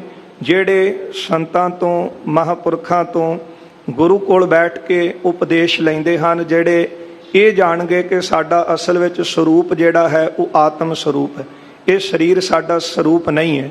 ਇਸ ਕਰਕੇ ਉਹ ਗਿਆਨਵਾਨ ਸਰੀਰ ਨੂੰ ਵੀ ਨਾਸ਼ਵੰਤ ਜਾਣਦੇ ਨੇ। ਸਰੀਰ ਉੱਤੇ ਆਏ ਹੋਏ ਸਾਰੇ ਦੁੱਖ ਸੁੱਖ ਜਿਹੜੇ ਨੇ ਉਹਨਾਂ ਨੂੰ ਨਾਸ਼ਵੰਤ ਜਾਣਦੇ। ਆਮ ਜਿਹੜਾ ਬੰਦਾ ਹੈ ਸਰੀਰ ਦੇ ਉੱਤੇ ਆਇਆ ਸੁੱਖ ਦੇਖ ਕੇ ਉਹ ਆਪੋਂ ਬਾਹਰ ਹੋ ਕਰਕੇ ਬਹੁਤ ਖੁਸ਼ ਹੁੰਦਾ ਹੈ। ਤੇ ਦੇਖੀਦਾ ਹੀ ਹੈ ਕਿੰਨੇ ਜ਼ਿਆਦਾ ਜੀਵਾਂ ਦਾ ਘਾਣ ਕਰਨਾ, ਨਸ਼ੇ ਵੰਡਣੇ। ਕਿਉਂ? ਕਿਉਂਕਿ ਘਰ ਵਿੱਚ ਬਹੁਤ ਖੁਸ਼ੀ ਹੈ, ਪਰ ਅਚਨਚੇਤ ਕੋਈ ਦੁੱਖ ਦੀ ਘੜੀ ਬਣ ਜਾਵੇ ਫਿਰ ਆਪੋਂ ਬਾਹਰ ਹੋ ਕੇ ਸਿਆਪਾ ਕਰਨਾ, ਪਿੱਟਣਾ, ਰੋਣਾ। ਇਹ ਗਿਆਨੀਆਂ ਦੀ ਨਿਸ਼ਾਨੀ ਹੈ ਕਿ ਉਹ ਸਰੀਰ ਨੂੰ ਵੀ ਨਾਸ਼ਵੰਤ ਜਾਣਦੇ ਨੇ। ਸਰੀਰ ਉੱਤੇ ਆਇਆ ਹੋਇਆ ਦੁੱਖ ਸੁੱਖ ਉਹਨਾਂ ਨੂੰ ਵੀ ਨਾਸ਼ਵੰਤ ਜਾਣਦੇ ਨੇ। ਇਸ ਕਰਕੇ ਉਹ ਆਪਣੀ ਬਿਰਤੀ ਨੂੰ ਇੱਕ ਰਸ ਰੱਖਦੇ ਹਨ। ਇੱਕ ਉਪਾਸ਼ਕੀ ਲਖ ਕੇ ਹੋਏ। ਇੱਕ ਅਕਾਲ ਪੁਰਖ ਵਾਹਿਗੁਰੂ ਜੀ ਦੇ ਉਪਾਸ਼ਕ ਬਣ ਕੇ ਰਹਿੰਦੇ ਹਨ। ਵਾਚ ਉਪਾਸ਼ਕ ਲਖੀਅਤ ਕੋਏ। ਹਾਂ, ਤੇ ਫਿਰ ਜਿਹੜੇ ਨਹੀਂ ਗਿਆਨਵਾਨ ਉਹ ਕੱਲੇ ਸਰੀਰਾਂ ਦੇ ਉਪਾਸ਼ਕ ਬਣ ਕੇ ਰਹਿੰਦੇ ਹਨ। ਜਿਨ੍ਹੋਂ ਲੱਖ ਕੀ ਕੀਨ ਉਪਾਸਨ। ਪਰ ਜਿਨੇ ਅਕਾਲ ਪੁਰਖ ਪਰਮਾਤਮਾ ਦੀ ਉਪਾਸਨਾ ਕੀਤੀ ਹੈ, ਪਰਮਾਤਮਾ ਦੇ ਨਾਮ ਨੂੰ ਜਪਿਆ ਹੈ, ਇੱਕ ਸਮ ਸੱਤਾ ਸਭ ਮਹਿ ਪਾਸਨ। ਉਹ ਸਾਰਿਆਂ ਦੇ ਵਿੱਚ ਇੱਕ ਸਮਾਨ ਸੱਤਾ ਜਾਣਦੇ ਕਿ ਪਰਮਾਤਮਾ ਦੀ ਜੋਤ ਸਾਰਿਆਂ ਦੇ ਅੰਦਰ ਹੈ। ਇਹ ਕੌਣ ਜਾਣਦਾ ਹੈ? ਜਿਹੜਾ ਪਰਮਾਤਮਾ ਦਾ ਉਪਾਸ਼ਕ ਹੈ। ਜਿਹੜਾ ਕੱਲਾ ਇੱਕ ਦੇਵਤੇ ਦਾ ਉਪਾਸ਼ਕ ਹੈ, ਉਹ ਜਿਹੜੇ ਉਹਦੇ ਜਾਤੀ ਵਾਲੇ ਹੋਣਗੇ ਉਹਨਾਂ ਨਾਲ ਪਿਆਰ ਕਰੇਗਾ ਤੇ ਦੂਜੀ ਜਾਤੀ ਵਾਲਿਆਂ ਨਾਲ ਨਫ਼ਰਤ ਕਰੇਗਾ। ਇੱਥੋਂ ਤੱਕ ਅੱਗੇ ਜ਼ਿਕਰ ਆਵੇਗਾ ਕਿ ਜਿਹੜੇ ਇੱਕ ਦੇਵਤੇ ਦੇ ਉਪਾਸ਼ਕ ਨੇ ਉਹ ਦੂਜੇ ਦੇਵਤੇ ਦਾ ਨਾਮ ਵੀ ਨਹੀਂ ਲੈਂਦੇ। ਇਹ ਦਵੈਤ ਮਨ ਵਿੱਚ ਆ ਜਾਣੀ ਸੁਭਾਵਿਕ ਗੱਲ। ਇਸ ਕਰਕੇ ਗੁਰੂ ਨਾਨਕ ਸਾਹਿਬ ਜੀ ਨੇ ਸਾਨੂੰ ਇੱਕ ਪਰਮਾਤਮਾ ਦੀ ਭਗਤੀ ਦੇ ਨਾਲ ਜੋੜੇ। ਜਿਹੜੇ ਭਗਤ ਜਨ ਹੋਏ, ਭਾਵੇਂ ਉਹ ਨਿਰਗੁਣ ਦੇ ਸਰਗੁਣ ਦੇ ਉਪਾਸ਼ਕ ਬਣੇ, ਪਰ ਬਾਅਦ ਵਿੱਚ ਗਿਆਨ ਹੋਣ ਕਰਕੇ ਉਹ ਸਰਗੁਣ ਨਿਰਗੁਣ ਦੀ ਉਪਾਸਨਾ ਵਿੱਚ ਜੁੜੇ ਹਨ। ਇਸ ਲਈ ਜਿਹੜੇ ਗਿਆਨਵਾਨ ਹਨ ਉਹ ਪਰਮਾਤਮਾ ਦੀ ਸੱਤਾ ਸਾਰਿਆਂ ਅੰਦਰ ਜਾਣ ਕੇ ਸਾਰਿਆਂ ਨਾਲ ਪਿਆਰ ਕਰਦੇ ਹਨ। ਰਮਿਓ ਅਕਾਲ ਪੁਰਖ ਸਭ ਮਾਹੀ, ਉਹ ਜਾਣਦੇ ਹਨ ਕਿ ਅਕਾਲ ਪੁਰਖ ਪਰਮੇਸ਼ਰ ਵਾਹਿਗੁਰੂ ਸਾਰਿਆਂ ਵਿੱਚ ਰਮਿਆ ਹੈ। ਸੋ ਕੇ ਸੰਗ ਬੈਰ ਤਰ ਨਾਹੀ। ਫਿਰ ਜਦੋਂ ਇਹ ਜਾਣ ਲਿਆ ਕਿ ਸਾਰਿਆਂ ਵਿੱਚ ਪਰਮਾਤਮਾ ਦੀ ਜੋਤ ਹੈ ਤੇ ਫਿਰ ਵੈਰ ਕਿਹਦੇ ਨਾਲ ਰਹਿ ਜਾਵੇਗਾ? ਵੈਰ ਤਾਂ ਹੈ ਜਦੋਂ ਗਿਆਨ ਨਹੀਂ ਸੀ। ਜਦੋਂ ਗਿਆਨ ਹੋਇਆ ਤੇ ਫਿਰ ਸਾਰਿਆਂ ਦੇ ਨਾਲ ਪ੍ਰੇਮ ਬਣਿਆ, ਨਫ਼ਰਤ ਕਿਸੇ ਨਾਲ ਰਹਿ ਨਹੀਂ ਗਈ। ਵਾਚ ਉਪਾਸ਼ਕ ਜੀ ਨਰ ਅਹੈ, ਜਿਹੜੇ ਇੱਕ ਸਰੀਰ ਦੇ ਉਪਾਸ਼ਕ ਹਨ, ਸਿਮਰ ਹੈ ਕ੍ਰਿਸ਼ਨ ਰਾਮ ਕਟ ਕਹੈ। ਫਿਰ ਕ੍ਰਿਸ਼ਨ ਦੇ ਉਪਾਸ਼ਕ ਜਿਹੜੇ ਨੇ ਉਹ ਰਾਮ ਦਾ ਬਹੁਤਾ ਨਾਮ ਹੀ ਨਹੀਂ ਜਪਦੇ। ਉਹ ਕ੍ਰਿਸ਼ਨ ਦੇ ਉਪਾਸ਼ਕ ਦੇਖੇ ਨੇ ਹਰੇ ਕ੍ਰਿਸ਼ਨਾ ਤੇ ਜਪਣਗੇ ਪਰ ਰਾਮ ਦਾ ਨਾਮ ਨਹੀਂ ਜਪਦੇ। ਰਾਮ ਉਪਾਸ਼ਕ ਜੇ ਨੂਰ ਅਹੈ, ਜਿਹੜੇ ਰਾਮ ਦੇ ਉਪਾਸ਼ਕ ਹਨ, ਰਾਮ ਉਪਾਸਨ ਕਰਨੈ ਹਾਰੇ। ਰਾਮ ਦੀ ਉਪਾਸਨਾ ਕਰਨ ਵਾਲੇ ਕ੍ਰਿਸ਼ਨ ਬਿਖੈ ਸੋ ਦੋਸ਼ ਉਚਾਰੇ। ਉਹ ਕ੍ਰਿਸ਼ਨ ਜੀ ਦੇ ਵਿੱਚ ਦੋਸ਼ ਕੱਢਣਗੇ ਕਿ ਜੀ ਉਹਨਾਂ ਨੇ ਇਸ ਤਰ੍ਹਾਂ ਦਾ ਸਮਾਂ ਬਤੀਤ ਕੀਤਾ ਜਾਂ ਇਸ ਤਰ੍ਹਾਂ ਉਹਨਾਂ ਨੂੰ ਕਲਾ ਦੇ ਵਿੱਚ ਘੱਟ ਜਾਣਨਗੇ। ਜਿਹੜੇ ਰਾਮ ਦੇ ਉਪਾਸ਼ਕ ਨੇ ਉਹ ਰਾਮ ਦੀ ਹੀ ਉਪਾਸਨਾ ਕਰਨਗੇ। ਇਤਿਆਦਿਕ ਬਹੁ ਤਰਕ ਉਠਾਵੈ, ਇਸ ਤਰ੍ਹਾਂ ਕਈ ਤਰ੍ਹਾਂ ਦੀਆਂ ਤਰਕਾਂ ਜਿਹੜੀਆਂ ਹਨ ਉਹ ਦੂਜੇ ਅਵਤਾਰਾਂ ਦੇ ਵਿੱਚ ਖੜੀਆਂ ਕਰਨਗੇ। ਲੱਖ ਰੂਪ ਕੋ ਭੇਦ ਨਾ ਪਾਵੈ, ਪਰ ਜਿਹੜਾ ਪਰਮਾਤਮਾ ਦਾ ਸਰੂਪ ਹੈ ਉਸ ਦੇ ਭੇਦ ਨੂੰ ਜਾਣਦੇ ਹੀ ਨਹੀਂ। ਗੁਰੂ ਕਲਗੀਧਰ ਸਾਹਿਬ ਜੀ ਦੇ ਬਚਨ ਪੜ੍ਹਦੇ ਹਾਂ, ਜਾ ਕਰ ਰੂਪ ਰੰਗ ਨਹਿ ਜਨੀਤ ਸੋ ਕਿਮ ਸਿਆਮ ਕਹੈ ਹੈ। ਗੁਰਦੇਵ ਕਹਿੰਦੇ ਨੇ ਜਿਸ ਪਰਮਾਤਮਾ ਦਾ ਰੂਪ ਰੰਗ ਆਮ ਮਨੁੱਖ ਦੇ ਸਮਝ ਵਿੱਚ ਹੀ ਨਹੀਂ ਪੈਂਦਾ ਤੇ ਫਿਰ ਤੁਸੀਂ ਕਿਸ ਤਰ੍ਹਾਂ ਕਹਿ ਰਹੇ ਹੋ ਕਿ ਉਹ ਸ਼ਾਮ ਰੰਗਾ ਹੈ। ਜਿਹਦਾ ਚੱਕਰ ਚਿਹਨ ਅਰ ਬਰਨ ਜਾਤ ਅਰ ਪਾਤ ਨਹਿਨ ਜੇ, ਜਿਹਦਾ ਕੋਈ ਚੱਕਰ ਚਿਹਨ ਜਾਤ ਪਾਤ ਕੋਈ ਰੂਪ ਰੰਗ ਨਹੀਂ ਹੈ ਤੇ ਫਿਰ ਉਹਨੂੰ ਕਿੱਦਾਂ ਕਹਿ ਰਹੇ ਹੋ ਕਿ ਉਹਦਾ ਇਸ ਤਰ੍ਹਾਂ ਦਾ ਸਰੀਰ ਹੈ। ਤੁਮ ਜੋ ਕਹੀਅਤ ਨੰਦ ਕੋ ਨੰਦਨ ਨੰਦ ਸੋ ਨੰਦਨ ਕਹਾ ਥੋਰੇ। ਇਸ ਕਰਕੇ ਜਿਹੜੇ ਅਕਾਲ ਪੁਰਖ ਦੇ ਉਪਾਸ਼ਕ ਹਨ ਉਹ ਇੱਕ ਅਵਤਾਰ ਦੀ ਜਿਹੜੇ ਅਕਾਲ ਪੁਰਖ ਦੇ ਉਪਾਸ਼ਕ ਹਨ ਉਹ ਕਿਸੇ ਨਾਲ ਈਰਖਾ ਨਹੀਂ ਕਰਦੇ, ਸਾਰਿਆਂ ਨਾਲ ਪ੍ਰੇਮ ਰੱਖਦੇ ਹਨ। ਜਾਤੇ ਲੱਖ ਉਪਾਸ਼ਕ ਬਨਹੁ, ਇਸ ਲਈ ਗੁਰੂ ਅਰਜਨ ਦੇਵ ਸਾਹਿਬ ਜੀ ਨੇ ਕਿਹਾ ਕਿ ਤੁਸੀਂ ਸਾਰੇ ਇੱਕ ਅਕਾਲ ਪੁਰਖ ਦੇ ਉਪਾਸ਼ਕ ਬਣੋ। ਹੋਏ ਨਿਰਵੈਰ ਬੇਕਾਰਨ ਹਨੋ। ਜਦੋਂ ਤੁਸੀਂ ਪਰਮਾਤਮਾ ਦੀ ਭਗਤੀ ਕਰੋਗੇ, ਉਹਦਾ ਨਾਮ ਜਪੋਗੇ, ਫਿਰ ਅੰਦਰ ਕੋਈ ਵੈਰ ਰਹੇਗਾ ਨਹੀਂ। ਤੇ ਜਦੋਂ ਅੰਦਰ ਤੁਹਾਡਾ ਨਿਰਵੈਰ ਹੋ ਗਿਆ ਤੇ ਫਿਰ ਗੁਰਦੇਵ ਕਹਿੰਦੇ ਨੇ ਸਾਰੇ ਵਕਾਰ ਜਿਹੜੇ ਨੇ ਉਹ ਦੂਰ ਹੋ ਜਾਣਗੇ। ਕਿਉਂਕਿ ਵਕਾਰ ਨਾਸ਼ ਹੀ ਉਦੋਂ ਹੁੰਦੇ ਨੇ ਜਦੋਂ ਜੀਵ ਨਿਰਵੈਰ ਹੋ ਜਾਵੇ ਤੇ ਕਿਸੇ ਤਰ੍ਹਾਂ ਦੀ ਹਉਮੈ ਅੰਦਰ ਨਾ ਰਹੇ। ਮਹਾਰਾਜ ਕਹਿੰਦੇ ਹਨ ਇਸ ਲਈ ਗੁਰੂ ਨਾਨਕ ਸਾਹਿਬ ਜੀ ਨੇ ਵੀ ਇੱਕ ਦੇ ਲੜ ਲਾਇਆ। ਗੁਰੂ ਕਲਗੀਧਰ ਸਾਹਿਬ ਸੱਚੇ ਪਾਤਸ਼ਾਹ ਜੀ ਨੇ ਵੀ ਸਾਨੂੰ ਹੁਕਮ ਕੀਤਾ, ਜਾਗਤ ਜੋਤ ਜਪੈ ਨਿਸਬਾਸੁਰ ਏਕ ਬਿਨਾ ਮਨ ਨੈਕ ਨ ਆਨੈ। ਪੂਰਨ ਜੋਤ ਜਗੈ ਘਟ ਮੈਂ ਤਬ ਖਾਲਸ ਤਾਹੇ ਨਖਾਲਸ ਜਾਣੈ। ਇਸ ਲਈ ਇੱਕ ਦੀ ਉਪਾਸਨਾ ਕਰੋ, ਇੱਕ ਪ੍ਰਭੂ ਦੇ ਲੜ ਲੱਗੋ, ਇੱਕ ਉਹਦਾ ਨਾਮ ਜਪੋ ਤੇ ਫਿਰ ਕਿਸੇ ਤਰ੍ਹਾਂ ਦਾ ਵਕਾਰ ਨਹੀਂ ਰਹੇਗਾ, ਬੰਧਨ ਕੱਟੇ ਜਾਣਗੇ। ਸੁਨ ਸਤਿਗੁਰ ਤੇ ਸੰਸੈ ਖੋਏ, ਸਤਿਗੁਰਾਂ ਦਾ ਉਪਦੇਸ਼ ਸੁਣ ਕੇ ਸਿੱਖਾਂ ਦੇ ਮਨਾਂ ਵਿੱਚੋਂ ਸ਼ੰਕੇ ਦੂਰ ਹੋਏ। ਲਖਿਓ ਸਰੂਪ ਆਪਨੋ ਜੋਏ, ਆਪਣਾ ਜਿਹੜਾ ਨਿਜ ਸਰੂਪ ਸੀ ਉਹਦੀ ਪਛਾਣ ਕੀਤੀ। ਦੋਹਰਾ ਕਾਲੂ ਚਾਉ ਬੰਮੀਆਂ ਗੋਬਿੰਦ ਘਈ ਆਨ। ਇਹ ਵੀ ਸਿੱਖਾਂ ਦੇ ਨਾਮ ਹਨ, ਕਾਲੂ ਝਾਊ ਤੇ ਬੰਮੀਆਂ। ਇਹ ਸਿੱਖ ਗੋਇੰਦ ਘਈ ਤੇ ਆਨ ਇਹ ਚੱਲ ਕੇ ਗੁਰੂ ਸਾਹਿਬ ਦੀ ਸ਼ਰਨ ਵਿੱਚ ਆਏ ਹਨ। ਮੂਲਾ ਹੇਮ ਕਪਾਹੀਆ ਧਾਰੋ ਸੂਰ ਮਹਾਨ। ਹਾਂ ਭਾਈ ਮੂਲਾ ਹੇਮ ਕਪਾਹੀਆ, ਕਪਾਹੀਆ ਜਾਤ ਹੈ। ਧਾਰੋ ਸੂਰ ਮਹਾਨ ਤੇ ਧਾਰੋ ਸੂਰ ਵੱਡੇ ਸੂਰਮੇ ਹਨ। ਚੌਪਈ ਛੱਜੂ ਨਿਹਾਲੂ ਦੋਨੋਂ ਭਲੇ, ਭਾਈ ਛੱਜੂ ਅਤੇ ਨਿਹਾਲੂ ਦੋਨੋਂ ਬਹੁਤ ਭਲੇ ਹਨ। ਉਤੋਂ ਕੋਹਲੀ ਰਾਮੂ ਮਿਲੇ, ਜਾਂ ਛੱਜੂ ਅਤੇ ਨਿਹਾਲੂ ਇਹ ਭੱਲੇ ਵੰਸ਼ ਵਿੱਚੋਂ ਹਨ ਅਤੇ ਹੁਤੋ ਕੋਹਲੀ ਰਾਮੂ ਜਿਹੜਾ ਭਾਈ ਰਾਮੂ ਜੀ ਹੈ ਸੋ ਇਹ ਵੀ ਕੋਹਲੀ ਜਿਹੜੀ ਇਹਨਾਂ ਦੀ ਜਾਤ ਹੈ। ਤੁਲਸਾ ਵਹੁਰਾ ਸਾਈਂ ਦਿੱਤਾ, ਭਾਈ ਤੁਲਸਾ ਵਹੁਰਾ ਤੇ ਸਾਈਂ ਦਿੱਤਾ ਜੀ। ਆਕੁਲ ਅਰ ਦਮੋਦਰ ਮਿੱਤਾ, ਭਾਈ ਆਕੁਲ ਤੇ ਦਮੋਦਰ ਮਿੱਤਾ ਜੀ। ਵਿਗਹਿ ਮਲ ਅਰ ਆਵਲ ਪਾਨਾ, ਭਾਈ ਵਿਗਹਿ ਮਲ ਅਤੇ ਆਵਲ ਪਾਨਾ ਇਹ ਨਾਮ ਹੈ। ਬੁੱਧੂ ਸ਼ੀਬਾ ਆਏ ਸੁਜਾਨਾ, ਭਾਈ ਬੁੱਧੂ ਸ਼ਿੰਬਾ ਨੇ ਤੇ ਬਹੁਤ ਸੁਜਾਨਾ ਸਿਆਣੇ ਹਨ। ਭਿੱਖਾ ਟੋਡਾ ਜੁਗ ਪਟ ਅਹੇ, ਭਾਈ ਭਿੱਖਾ ਤੇ ਭਾਈ ਟੋਡਾ ਇਹ ਦੋਨੋਂ ਸੂਰਮੇ ਹਨ। ਤਿਨ ਸੰਗ ਮਿਲੈ ਜੋ ਖੋੜਸ ਕਹੇ, ਇਹ ਸਾਰੇ ਮਿਲ ਕੇ ਜਿਹੜੇ ਪਿੱਛੇ ਕਹੇ ਨੇ ਕਵੀ ਜੀ ਕਹਿੰਦੇ ਇਹ ਸਾਰੇ ਮਿਲ ਕੇ ਆਏ ਨੇ, ਜਿਨ੍ਹਾਂ ਦੀ ਗਿਣਤੀ 16 ਬਣਦੀ ਹੈ। ਇਹ ਸਾਰੇ ਆਏ ਹਨ। ਸਭ ਸੁਲਤਾਨਪੁਰੇ ਕੇ ਵਾਸੀ, ਇਹ ਸਾਰੇ ਜਿਹੜੇ ਗੁਰਮੁਖ ਸਨ ਸੁਲਤਾਨਪੁਰ ਦੇ ਨਿਵਾਸੀ ਸਨ। ਚਲ ਆਏ ਸ੍ਰੀ ਅਰਜਨ ਪਾਸੀ, ਗੁਰੂ ਅਰਜਨ ਦੇਵ ਸਾਹਿਬ ਜੀ ਦੀ ਸ਼ਰਨ ਵਿੱਚ ਆਏ ਹਨ। ਬੰਧਨ ਕੀਨ ਕਮਲ ਸਮ ਪਾਏ ਨਾ, ਗੁਰੂ ਸਾਹਿਬ ਜੀ ਦੇ ਚਰਨਾਂ ਕਮਲਾਂ ਤੇ ਇਹਨਾਂ ਨੇ ਮੱਥਾ ਟੇਕਿਆ ਹੈ। ਯਥਾ ਸਕਤ ਅਗਰ ਉਪਾਇਨ, ਯਥਾ ਸ਼ਕਤ ਭੇਟਾ ਜਿਹੜੀ ਸੀ ਗੁਰੂ ਸਾਹਿਬ ਜੀ ਦੀ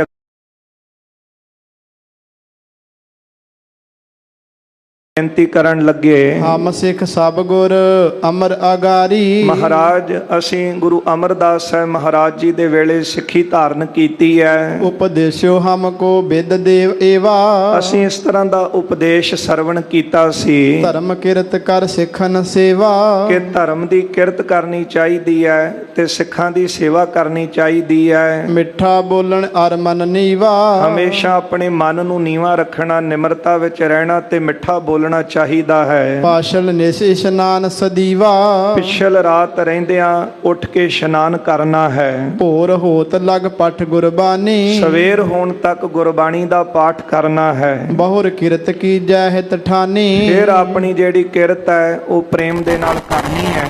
ਇਹ ਉਪਦੇਸ਼ ਅਸੀਂ ਗੁਰੂ ਅਮਰਦਾਸ ਸਾਹਿਬ ਮਹਾਰਾਜ ਜੀ ਦੇ ਵੇਲੇ ਸੁਣਿਆ ਸੀ। ਤਿਸੀ ਪ੍ਰਕਾਰ ਕਰਤ ਹਮ ਰਹੇ, ਸਤਿਗੁਰੂ ਜੀ ਉਸੇ ਤਰ੍ਹਾਂ ਅਸੀਂ ਕਰਦੇ ਆਏ ਹਾਂ। ਤਉ ਸ਼ਾਂਤ ਨੈ ਮਨ ਕੋ ਲਹੇ, ਪਰ ਹਲੇ ਤੱਕ ਇਹ ਕਰਮ ਕਰਦਿਆਂ ਸਾਡੇ ਮਨ ਵਿੱਚ ਜਿਹੜੀ ਸ਼ਾਂਤੀ ਸੀ ਉਹ ਹਲੇ ਤੱਕ ਸਾਨੂੰ ਨਹੀਂ ਪ੍ਰਾਪਤ ਹੋਈ। ਇਹ ਸਾਰੀ ਰਹਿਤ ਅਸੀਂ ਉਦੋਂ ਦੀ ਸੁਣੀ ਸੀ, ਅਸੀਂ ਕਮਾਈ ਵੀ ਕੀਤੀ ਹੈ, ਪਰ ਹਾਲੇ ਤੱਕ ਅੰਦਰ ਸ਼ਾਂਤ ਨਹੀਂ ਹੋ ਰਹੇ। ਕਿਰਪਾ ਕਰੋ ਅਬ ਦੇਹੋ ਉਪਦੇਸ਼, ਸਤਿਗੁਰੂ ਜੀ ਕਿਰਪਾ ਕਰੋ, ਤੁਸੀਂ ਉਹਨਾਂ ਦਾ ਹੀ ਸਰੂਪ ਹੋ ਤੇ ਮਹਾਰਾਜ ਕਿਰਪਾ ਕਰਕੇ ਸਾਨੂੰ ਉਪਦੇਸ਼ ਦੇਵੋ। ਜਿਸ ਤੇ ਮਨ ਹੋਏ ਸ਼ਾਂਤ ਵਿਸ਼ੇਸ਼, ਐਸਾ ਉਪਦੇਸ਼ ਦੇਵੋ ਜਿਹਦੇ ਨਾਲ ਸਾਡਾ ਮਨ ਸ਼ਾਂਤ ਹੋ ਜਾਵੇ। ਸ੍ਰੀ ਅਰਜਨ ਸੁਨ ਬਾਕ ਬਖਾਨਾ, ਇਹਨਾਂ ਦੀ ਬੇਨਤੀ ਸੁਣ ਕੇ ਗੁਰੂ ਅਰਜਨ ਦੇਵ ਸਾਹਿਬ ਜੀ ਨੇ ਉੱਤਰ ਦਿੱਤਾ ਹੈ। ਰਾਜ ਤਮ ਗੁਣ ਜੇ ਤਿਆਗ ਨਹਿ ਨਾਨਾ, ਮਹਾਰਾਜ ਕਹਿੰਦੇ ਹਨ ਰਾਜ ਗੁਣ ਤਮ ਗੁਣ, ਇਹ ਜਿਹੜੇ ਗੁਣ ਹਨ ਜਿੰਨਾ ਚਿਰ ਇਹਨਾਂ ਦਾ ਤਿਆਗ ਨਹੀਂ ਕਰਦੇ, ਹਿਰਦੈ ਸ਼ਾਤ ਕੀ ਗੁਣ ਨਹਿ ਤਾਰੋ, ਉਹਨਾਂ ਚਿਰ ਅੰਦਰ ਜਿਹੜੀ ਸ਼ਾਂਤੀ ਹੈ ਜਾਂ ਹਿਰਦੇ ਵਿੱਚ ਜਿਹੜਾ ਸ਼ਾਂਤ ਗੁਣ ਹੈ ਉਹ ਧਾਰਨ ਨਹੀਂ ਹੁੰਦਾ। ਕਿਉਂਕਿ 3 ਗੁਣ ਮੰਨੇ ਨੇ, ਰਜੋ ਤਮੋ ਤੇ ਸਤੋ। ਜਿੰਨਾ ਚਿਰ ਰਜੋ ਗੁਣ ਤੇ ਤਮੋ ਗੁਣ ਦਾ ਤਿਆਗ ਨਹੀਂ ਕੀਤਾ ਉਹਨਾਂ ਚਿਰ ਸਤੋ ਗੁਣ ਉਹ ਹਿਰਦੇ ਵਿੱਚ ਧਾਰਨ ਹੁੰਦਾ ਨਹੀਂ। ਕਿਉਂਕਿ ਉਪਦੇਸ਼ ਤਾਂ ਸੁਣਿਆ ਪਰ ਹਲੇ ਤੱਕ ਸ਼ਾਂਤੀ ਨਾ ਆਉਣ ਦਾ ਕਾਰਨ ਇੰਜ ਕਹਿ ਲਈਏ ਦਵਾਈ ਤਾਂ ਲਈ ਹੈ ਪਰ ਪਰਹੇਜ਼ ਕੀਤਾ ਨਹੀਂ। ਜਿੰਨਾ ਚਿਰ ਪਰਹੇਜ਼ ਨਹੀਂ ਕਰਦੇ ਉਹਨਾਂ ਚਿਰ ਖਾਧੀ ਹੋਈ ਦਵਾਈ ਬਹੁਤਾ ਅਸਰ ਨਹੀਂ ਕਰਦੀ। ਇਸ ਲਈ ਗੁਰਮਤਿ ਦਾ ਉਪਦੇਸ਼ ਵੀ ਇਸੇ ਤਰ੍ਹਾਂ ਦਾ ਹੈ।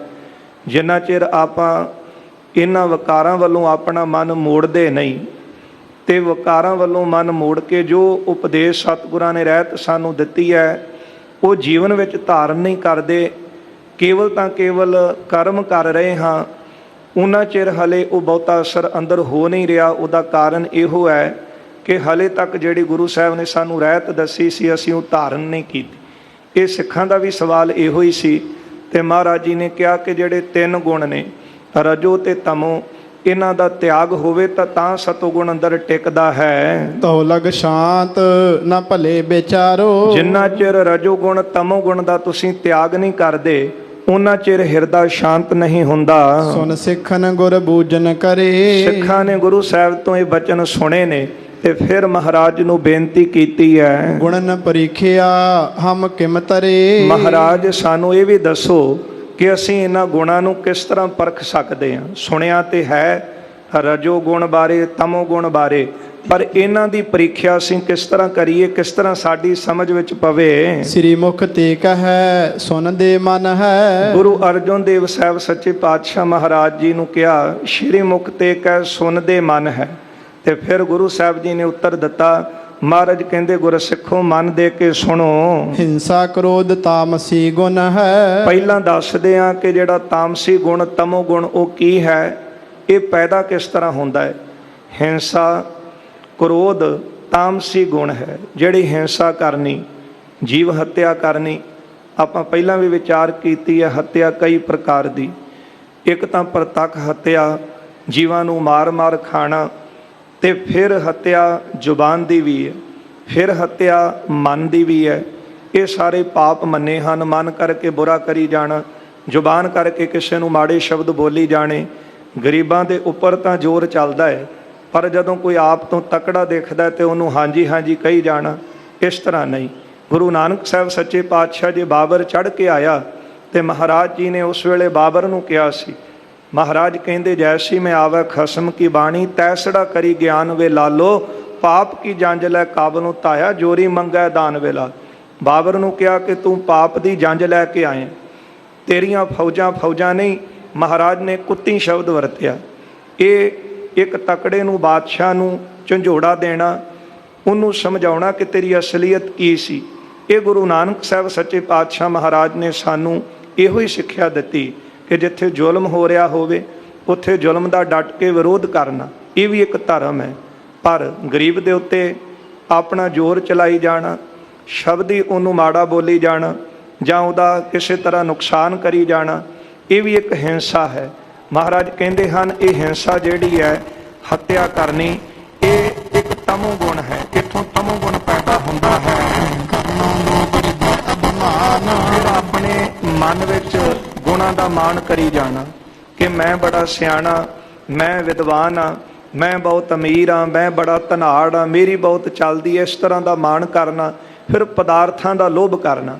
ਲੋਭ ਹੁੰਦਾ ਹੈ ਇੱਕ ਤਾਂ ਚਲੋ ਉਦਮ ਕਰਕੇ, ਯਤਨ ਕਰਕੇ, ਮਿਹਨਤ ਕਰਕੇ ਕੁਝ ਪ੍ਰਾਪਤ ਕਰਨਾ, ਇਹਦੀ ਕੋਈ ਮਨਾਹੀ ਨਹੀਂ, ਕਿਉਂਕਿ ਗੁਰੂ ਸਾਹਿਬ ਨੇ ਕਿਹਾ ਸਿੱਖ ਉਦਮੀ ਹੋਵੇ। ਪਰ ਲੋਭ ਹੁੰਦਾ ਹੈ ਕਿ ਜੋ ਕੁਝ ਮਿਲਿਆ ਉਹਦੇ ਵਿੱਚ ਸੰਤੁਸ਼ਟ ਨਾ ਰਹਿਣਾ, ਤੇ ਦੂਜੇ ਦੇ ਪਦਾਰਥ ਵੇਖ ਕਰਕੇ ਇਹ ਕਹੀ ਜਾਣਾ ਕਿ ਇਹ ਵੀ ਮੈਨੂੰ ਮਿਲ ਜਾਵੇ, ਇਹ ਸੋਚਣਾ ਕਿ ਕਿਸੇ ਨਾ ਕਿਸੇ ਤਰੀਕੇ ਵੀ ਮੈਂ ਖੋਹ ਲਵਾਂ। ਇਸ ਤਰ੍ਹਾਂ ਜਿਹੜਾ ਅੰਦਰ ਲੋਭ ਪੈਦਾ ਹੋਣਾ ਤੇ ਅੰਦਰ ਹੰਕਾਰ ਰੱਖਣਾ ਗੁਣਾਂ ਦਾ, ਇਹ ਰਾਜਸੀ ਗੁਣਨ ਪਛਾਨ। ਇਹ ਮਹਾਰਾਜ ਕਹਿੰਦੇ ਗੁਰਸਿੱਖੋ ਪਛਾਣ ਲਓ, ਇਹ ਰਾਜਸੀ ਗੁਣ ਹੈ। ਤਮੋ ਗੁਣ ਅਤੇ ਰਜੋ ਗੁਣ, ਇਹਦੀ ਪਛਾਣ ਦੱਸੀ ਹੈ। ਤਮੋ ਗੁਣ ਪੈਦਾ ਹੁੰਦਾ ਹੈ ਹੱਤਿਆ ਚੋਂ, ਪਾਪ ਚੋਂ, ਤੇ ਜੀਵ ਕਰੋਧੀ ਹੋ ਜਾਂਦਾ ਹੈ। ਬਿਰਤੀ ਫਿਰ ਉਹਦੀ ਕਰੋਧੀ ਰਹਿੰਦੀ ਹੈ, ਤਮੋ ਗੁਣਾਂ ਵਾਲੀ ਰਹਿੰਦੀ। ਤੇ ਜਿਹੜਾ ਰਾਜਸੀ ਗੁਣ ਹੈ ਉਹ ਲੋਭ ਕਰਨਾ ਤੇ ਆਪਣੇ ਗੁਣਾਂ ਦਾ ਮਾਣ ਕਰਨਾ, ਇਹ ਰਾਜਸੀ ਗੁਣ ਹੈ, ਰਜੋ ਗੁਣ ਹੈ। ਮਿੱਠਾ ਬੋਲਣ ਅਰਨੇ ਵਿਚਾਲੇ, ਫਿਰ ਮਿੱਠਾ ਬੋਲਣਾ, ਨਿਮਰਤਾ ਰੱਖਣੀ, ਇਹੀ ਸ਼ਾਂਤ ਕੀ ਹੋ ਸੁਖ ਵਾਲੇ। ਇਹ ਮਹਾਰਾਜ ਕਹਿੰਦੇ ਸ਼ਾਂਤ ਕੀ ਗੁਣ ਹੈ, ਜਿਹਨੂੰ ਸਤੋ ਗੁਣ ਕਹਿੰਦੇ ਨੇ। ਇਹ ਸਤੋ ਗੁਣ ਜਿਹੜਾ ਹੈ ਸ਼ਾਂਤੀ ਦੇਣ ਵਾਲਾ ਹੈ, ਇਹ ਸੁਖ ਦੇਣ ਵਾਲਾ ਹੈ। ਹੁਣ ਤਿੰਨ ਸੁਣੇ ਤਾਂ ਹਾਂ ਆਪਾਂ, ਰਜੋ ਤਮੋ ਸਤੋ। ਤੇ ਰਜੋ ਤਮੋ, ਤਮੋ ਗੁਣ ਹਥਿਆਰੇ ਬਣ ਕੇ ਹੱਤਿਆ ਕਰੀ ਜਾਣੀ, ਪਾਪ ਕਰੀ ਜਾਣੇ, ਇਹਦੇ ਵਿੱਚੋਂ ਤਮੋ ਗੁਣ ਪੈਦਾ ਹੁੰਦਾ। ਮਾਣ ਕਰਨਾ ਗੁਣਾਂ ਦਾ, ਲੋਭ ਕਰਨਾ ਪਦਾਰਥਾਂ ਦਾ, ਇਹ ਰਾਜਸੀ ਗੁਣ ਹੈ। ਪਰ ਦਾਨ ਪੁੰਨ ਕਰਨਾ, ਨਾਮ ਜਪਣਾ, ਇਸੇ ਤਰ੍ਹਾਂ ਨਿਮਰਤਾ ਅੰਦਰ ਰੱਖਣੀ ਤੇ ਮਿੱਠਾ ਬੋਲਣਾ, ਸਾਰਿਆਂ ਨਾਲ ਪਿਆਰ ਦੇ ਨਾਲ ਬੋਲਣਾ। ਕਿਉਂਕਿ ਕਈ ਵਾਰੀ ਕਿਸੇ ਦਾ ਅੰਦਰ ਇੰਨਾ ਤਪਿਆ ਹੁੰਦਾ ਹੈ, ਬੰਦਾ ਕਿਸੇ ਨਾ ਕਿਸੇ ਕਾਰਨ ਦੁਖੀ ਹੁੰਦਾ ਹੈ, ਪਰ ਜਦੋਂ ਕੋਈ ਉਹਦੇ ਨਾਲ ਪਿਆਰ ਦੇ ਨਾਲ ਬੋਲਦਾ ਹੈ ਤੇ ਉਹਦਾ ਸਾਰਾ ਗੁੱਸਾ, ਸਾਰੀ ਉਹਦੀ ਥਕਾਨ, ਸਾਰਾ ਦੁੱਖ ਉਹਦਾ ਦੂਰ ਹੋ ਜਾਂਦਾ। ਇਸ ਲਈ ਮਹਾਰਾਜ ਕਹਿੰਦੇ ਸ਼ਾਂਤ ਕੀ ਗੁਣ ਹੈ, ਇਹਨੂੰ ਸ਼ਾਂਤ ਕੀ ਸਤੋ ਗੁਣ ਕਿਹਾ ਹੈ। ਜਿਸ ਆਹਾਰ ਤੇ ਉਤਪਤ ਹੋਏ। ਪਰ ਹੁਣ ਇਹ ਵੀ ਸੁਣੋ ਕਿ ਗੁਣ ਪੈਦਾ ਕਿਸ ਤਰ੍ਹਾਂ ਹੁੰਦੇ। ਰਜੋ ਤਮੋ ਸਤੋ ਹੈ ਤਾਂ ਜੀਵ ਦੇ ਅੰਦਰ, ਸਾਡੇ ਅੰਦਰ ਹੀ ਨੇ ਨਾ। ਇਹਨਾਂ ਦੀ ਪੈਦਾਇਸ਼ ਕਿਸ ਤਰ੍ਹਾਂ ਹੁੰਦੀ ਹੈ, ਕਿਹੜਾ ਖਾਣਾ, ਕਿਹੜਾ ਭੋਜਨ ਖਾਣ ਦੇ ਨਾਲ। ਜਿਸ ਤਰ੍ਹਾਂ ਚੰਗਾ ਵੈਦ ਦੱਸਦਾ ਹੈ ਨਾ ਕਿ ਤੂੰ ਫਲਾਣਾ ਪਦਾਰਥ ਖਾਧਾ ਤੇ ਤਾਂ ਤੇਰੇ ਅੰਦਰ ਆ ਰੋਗ ਨੇ ਜਨਮ ਲਿਆ ਹੈ।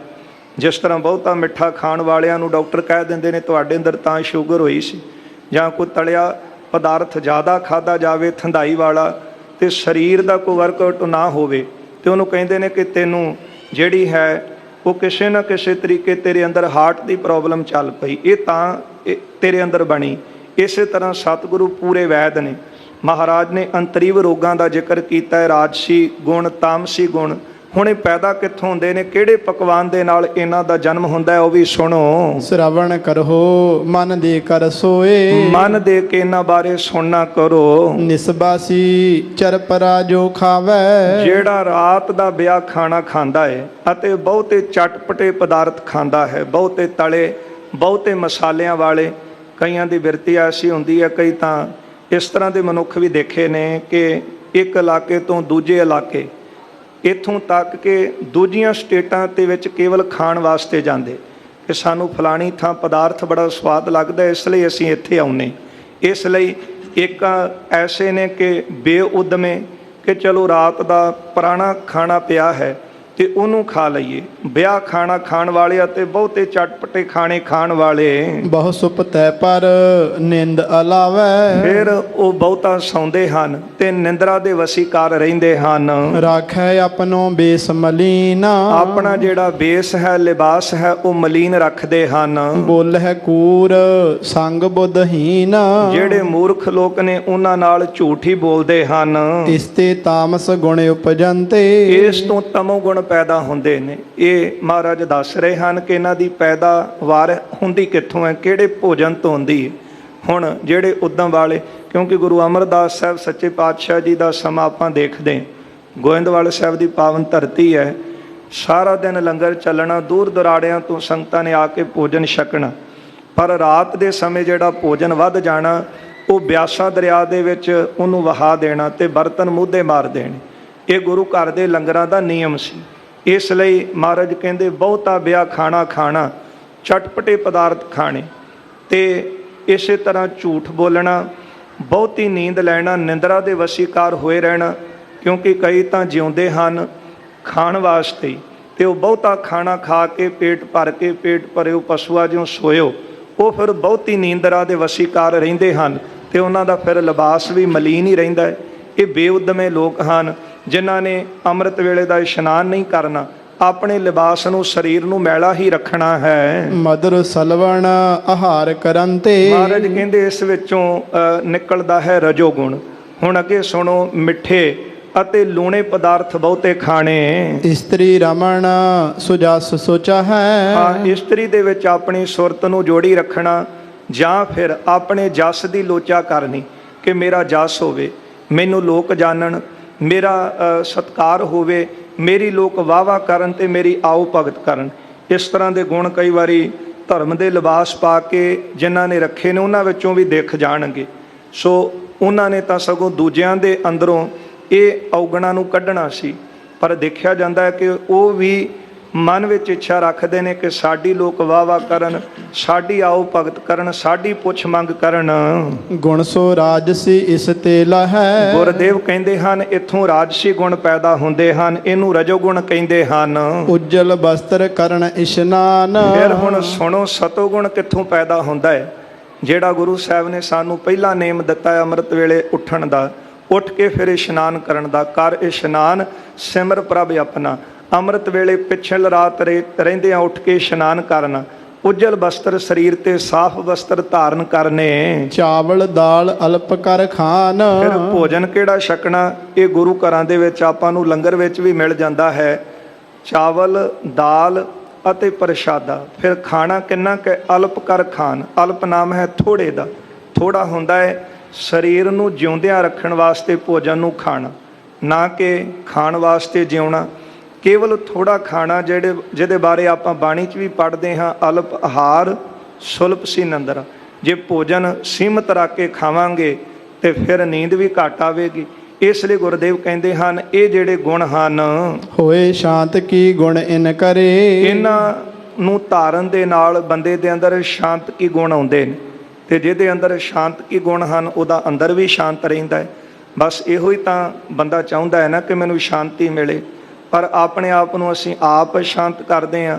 ਕੁਝ ਸਾਡੇ ਪਕਵਾਨ ਉੱਦਾਂ ਦੇ, ਕੁਝ ਪਹਿਰਾਵੇ ਉੱਦਾਂ ਦੇ, ਕੁਝ ਸਾਡੀ ਅੰਦਰਲੀ ਬਿਰਤੀ ਉੱਦਾਂ ਦੀ, ਤੇ ਫਿਰ ਰਹਿੰਦੀ ਖੁੰਦੀ ਸਾਡੀ ਸੰਗਤ ਉਸ ਤਰ੍ਹਾਂ ਦੀ, ਤੇ ਫਿਰ ਸ਼ਾਂਤ ਅੰਦਰ ਹੋਵੇ ਕਿਸ ਤਰ੍ਹਾਂ?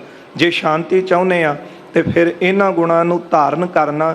ਕਿਉਂਕਿ ਜਿਹੜੇ ਕਮਾਈ ਵਾਲੇ ਹਨ ਮਹਾਂਪੁਰਖ, ਸੰਸਾਰ ਵਿੱਚ ਭਾਵੇਂ ਜਿੰਨੀ ਮਰਜ਼ੀ ਸ਼ਾਂਤੀ ਹੋਵੇ ਪਰ ਅੰਦਰ ਉਹਨਾਂ ਦਾ ਸ਼ਾਂਤ ਰਹਿੰਦਾ ਹੈ। ਗੁਰੂ ਅਰਜਨ ਦੇਵ ਸਾਹਿਬ ਸੱਚੇ ਪਾਤਸ਼ਾਹ ਇੰਨੇ ਸ਼ਾਂਤ ਕਿ ਬਲਦੀ ਹੋਈ ਅੱਗ ਦੇ ਵਿੱਚ ਬੈਠੇ ਵੀ ਸਤਿਗੁਰੂ ਸ਼ਾਂਤ ਨੇ। ਇਹ ਮਹਾਰਾਜ ਕਹਿੰਦੇ ਹਨ ਕਿ ਜਿਨ੍ਹਾਂ ਦਾ ਭੋਜਨ ਸੀਮਤ ਹੈ, ਚੰਗਾ ਹੈ, ਪਹਿਰ ਰਾਤ ਰਹਿੰਦਿਆਂ ਉੱਠ ਕੇ ਇਸ਼ਨਾਨ ਕਰਨਾ, ਸਾਫ਼ ਵਸਤਰ ਧਾਰਨ ਕਰਨੀ, ਚੰਗੀ ਸੰਗਤ ਕਰਨੀ, ਇਹਦੇ ਨਾਲ ਸਤੋਗੁਣ ਪੈਦਾ ਹੁੰਦੇ ਨੇ ਤੇ ਸਤੋ ਗੁਣ ਵਾਲੇ ਦਾ ਅੰਦਰ ਸ਼ਾਂਤ ਰਹਿੰਦਾ ਹੈ। ਇਨਹੋਂ ਪ੍ਰੀਖਿਆ ਕੋ ਇਮ ਤਰੇ। ਸਤਿਗੁਰੂ ਕਹਿੰਦੇ ਇਹਨਾਂ ਦੀ ਪ੍ਰੀਖਿਆ ਇਸ ਤਰ੍ਹਾਂ ਕਰ ਸਕੀਦੀ ਹੈ। ਸਨਮੁਖ ਸ਼ਬਦ ਬਦਨ ਦ੍ਰਿਗ ਕਰੀਐ।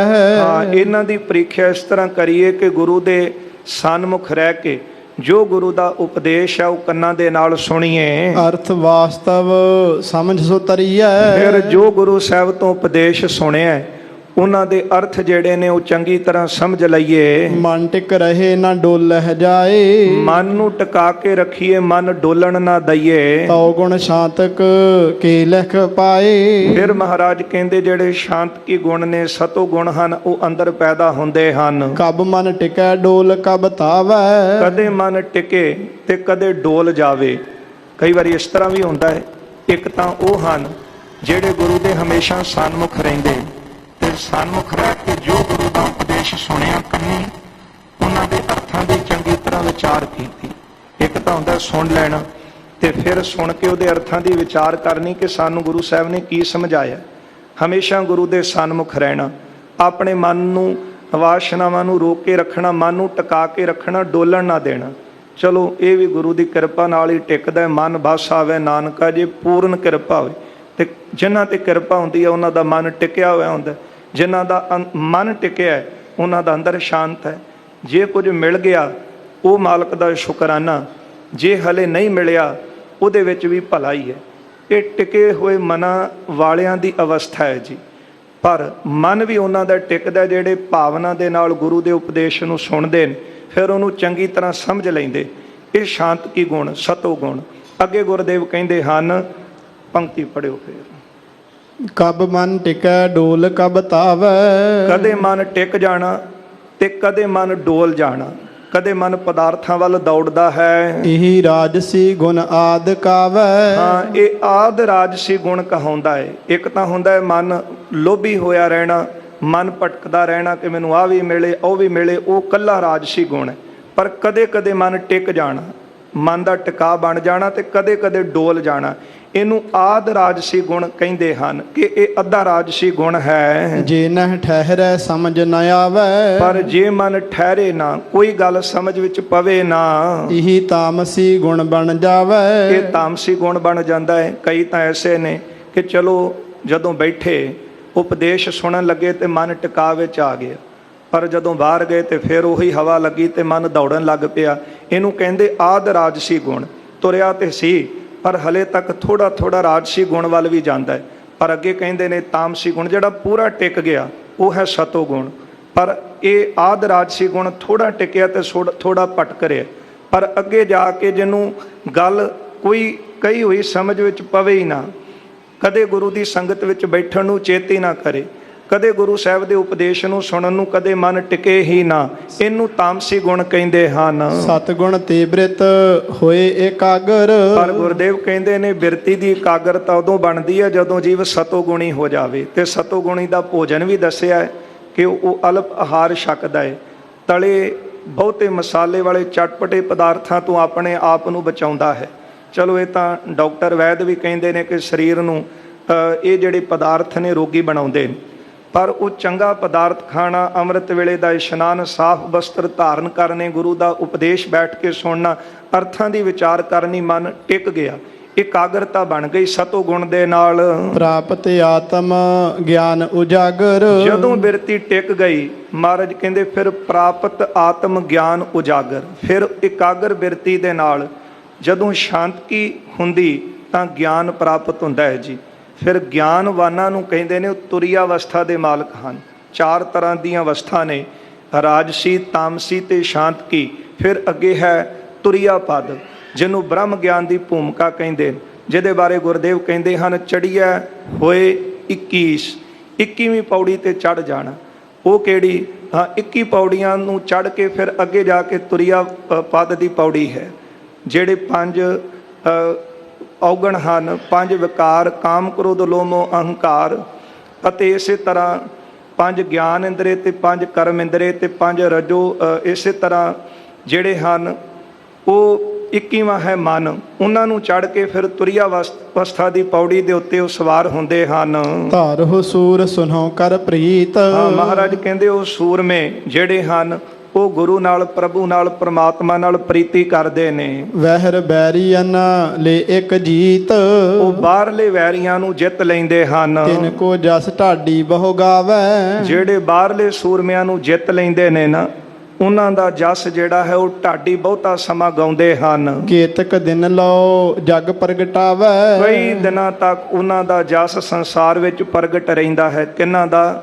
ਜਿਹੜੇ ਸੂਰਮੇ ਨੇ, ਬਾਹਰ ਮੁਖੀ ਵੈਰੀਆਂ ਨੂੰ ਜਿੱਤ ਲੈਂਦੇ ਨੇ, ਉਹਨਾਂ ਦਾ ਜਸ ਢਾਡੀ ਗਾਉਂਦੇ ਹਨ। ਇੱਕ ਮਨ ਰਿਪ ਕੋ ਜੀਤਨ ਕਰੈ, ਇੱਕ ਉਹ ਸੂਰਮੇ ਹਨ ਜਿਹੜੇ ਆਪਣੇ ਮਨ ਵੈਰੀ ਨੂੰ ਜਿੱਤ ਲੈਂਦੇ ਹਨ। ਤਿਨ ਜਸ ਵੇਦ ਸੰਤ ਨਿਤ ਕਰੈ, ਫਿਰ ਉਹਨਾਂ ਦਾ ਜਸ ਵੇਦ, ਧਾਰਮਿਕ ਗ੍ਰੰਥ ਅਤੇ ਸੰਤ ਸਦਾ ਹੀ ਕਰਦੇ ਹਨ। ਸੁਨ ਸਾਈਂ ਦਿੱਤਾ ਜੇ ਸਾਧ, ਮਹਾਰਾਜ ਕਹਿੰਦੇ ਹਨ, ਸੁਣ ਸਾਈਂ ਦਿੱਤਾ, ਜੇ ਜੀਵ ਆਪਣੇ ਮਨ ਨੂੰ, ਆਪਣੀਆਂ ਇੰਦਰੀਆਂ ਨੂੰ ਸਾਧ ਲਵੇ। ਮਨ ਜੁਤ ਲੇਹ ਰਿਖੀ ਕਿਨ ਸਾਧ, ਮਨ ਦੇ ਸਮੇਤ ਆਪਣੀਆਂ ਇੰਦਰੀਆਂ ਨੂੰ ਵਸ ਵਿੱਚ ਕਰ ਲਵੇ। ਤੁਲਸਾ ਸੁਨਹੁ ਭਗਤ ਜੇ ਦਾਸ, ਐ ਤੁਲਸਾ ਸੁਣ ਜਿਹੜੇ ਭਗਤ ਹਨ, ਪਰਮਾਤਮਾ ਦੇ ਦਾਸ ਹਨ। ਰਾਮ ਨਾਮ ਬਿਨ ਬਾਦਨ ਸਵਾਸ, ਹਾਂ, ਉਹ ਰਾਮ ਨਾਮ, ਪਰਮੇਸ਼ਰ ਦੇ ਨਾਮ ਤੋਂ ਬਿਨਾਂ ਆਪਣੇ ਸਵਾਸ ਨੂੰ ਬਿਰਥਾ ਨਹੀਂ ਜਾਣ ਦਿੰਦੇ। ਹਿਰਦੈ ਸ਼ਾਂਤ ਕੀ ਗੁਣ ਬਿਰਤਾਵੈ, ਉਹਨਾਂ ਦੇ ਅੰਦਰ ਸ਼ਾਂਤ ਕੀ ਗੁਣ ਜਿਹੜੇ ਹਨ ਉਹ ਵੱਧ ਜਾਂਦੇ ਹਨ। ਸ਼ਾਂਤ ਗਿਆਨ ਦਾ ਤਬ ਤੁਮ ਪਾਵੋ, ਹਾਂ, ਫਿਰ ਤੁਸੀਂ ਗਿਆਨ ਦੇ ਨਾਲ, ਸ਼ਾਂਤੀ ਤੋਂ ਬਾਅਦ ਜਿਹੜਾ ਹੈ ਉਹ ਆਤਮ ਗਿਆਨ ਪ੍ਰਾਪਤ ਕਰੋਗੇ। ਪਾਸ਼ਲ ਰਾਤ ਮੋਹ ਕੋ ਜਾਲ, ਹਾਂ, ਪਿਛਲ ਰਾਤ ਮੋਹ ਨੂੰ ਤਿਆਗ ਕੇ ਸਿੱਖ ਜਾਗਤ ਹੈ ਨਾਮ ਸੰਭਾਲ। ਜਿਹੜੇ ਸਿੱਖ ਹਨ ਉਹ ਜਾਗ ਪੈਂਦੇ ਨੇ ਤੇ ਉੱਠਦੇ ਸਾਰ ਉਹ ਨਾਮ ਜਪਦੇ ਹਨ। ਸ਼ੁੱਧਤ ਨਗਨ ਕੋ ਦੇਖਹਿ ਨਾਹੀ, ਫਿਰ ਕੋਈ ਭੁੱਖਾ ਤੇ ਨੰਗਾ ਉਹ ਦੇਖ ਨਹੀਂ ਸਕਦੇ। ਕਰਹਿ ਕਾਮਨਾ ਪੂਰਨ ਤਾਹੇ, ਜੇ ਕੋਈ ਉਹਨਾਂ ਅੱਗੇ ਆ ਕੇ ਕੋਈ ਮੰਗ ਕਰਦਾ ਤੇ ਉਹਨਾਂ ਦੀ ਉਹ ਭਾਵਨਾ ਪੂਰੀ ਕਰ ਦਿੰਦੇ ਨੇ, ਮੰਗ ਪੂਰੀ ਕਰ ਦਿੰਦੇ ਹਨ। ਇਕ ਤੇ ਜੇ ਨਾ ਕਾਮਨਾ ਪੂਰੈ, ਹਾਂ, ਇੱਕ ਉਹ ਹਨ, ਹਾਂ, ਇੱਕ ਤੇ ਜੇ ਨਾ ਕਾਮਨਾ ਪੂਰੈ, ਜੇ ਇਕੱਲੇ ਪਾਸੋਂ ਕਿਸੇ ਦੀ ਇੱਛਾ ਪੂਰੀ ਨਾ ਹੋ ਸਕੇ, ਸਭ ਮਿਲ ਕਰ ਤਿਸ ਦੈਬੋ ਕਰੈ। ਫਿਰ ਸਾਰੇ ਆਪਸ ਵਿੱਚ ਮਿਲ ਕੇ ਲੋੜਵੰਦ ਦੀ ਜਿਹੜੀ ਭਾਵਨਾ, ਕਾਮਨਾ ਪੂਰੀ ਕਰ ਦਿੰਦੇ ਨੇ। ਸਤ ਸੰਗਤ ਅਗਵਾ ਸਮ ਹੋਏ, ਜਿਹੜੀ ਸਤ ਸੰਗਤ ਹੈ, ਮਗਵਾ ਕਹਿੰਦੇ ਨੇ ਬੱਦਲ ਨੂੰ, ਉਹ ਬੱਦਲ ਦੀ ਤਰ੍ਹਾਂ ਹੈ। ਨੀਵੇਂ ਹੋਏ ਕਰ ਬਰਖਤ ਸੋਏ, ਜਿਸ ਤਰ੍ਹਾਂ ਬੱਦਲ ਨੀਵੇਂ ਹੋ ਕੇ ਮੀਂਹ ਪਾਉਂਦੇ ਹਨ, ਇਸੇ ਤਰ੍ਹਾਂ ਜਿਹੜੀ ਸਤ ਸੰਗਤ ਹੈ ਉਹ ਬੱਦਲ ਦੀ ਤਰ੍ਹਾਂ ਹੈ। ਦੋਏ ਸਮੈ ਧਰਮਸ਼ਾਲਾ ਜਾਵੋ, ਮਹਾਰਾਜ ਕਹਿੰਦੇ ਦੋਵੇਂ ਸਮੇਂ ਸੰਗਤ ਵਿੱਚ ਜਾਵੋ। ਪਰਬ ਦਿਵਸ ਗੁਰ ਦੇਖਣ ਆਵੋ, ਤੇ ਜੇ ਕੋਈ ਪੁਰਬ ਵਾਲਾ ਦਿਨ ਹੈ ਤੇ ਫਿਰ ਜ਼ਰੂਰ ਇੱਥੇ ਦਰਸ਼ਨ ਕਰਨ ਆਵੋ। ਦੀਪਮਾਲ ਬੈਸਾਖੀ ਜਾਨ, ਦੀਵਾਲੀ ਅਤੇ ਵਿਸਾਖੀ ਵਾਲੇ ਦਿਨ ਆਨ ਸੁਦਾਸਰ ਕਰੋ ਇਸ਼ਨਾਨ।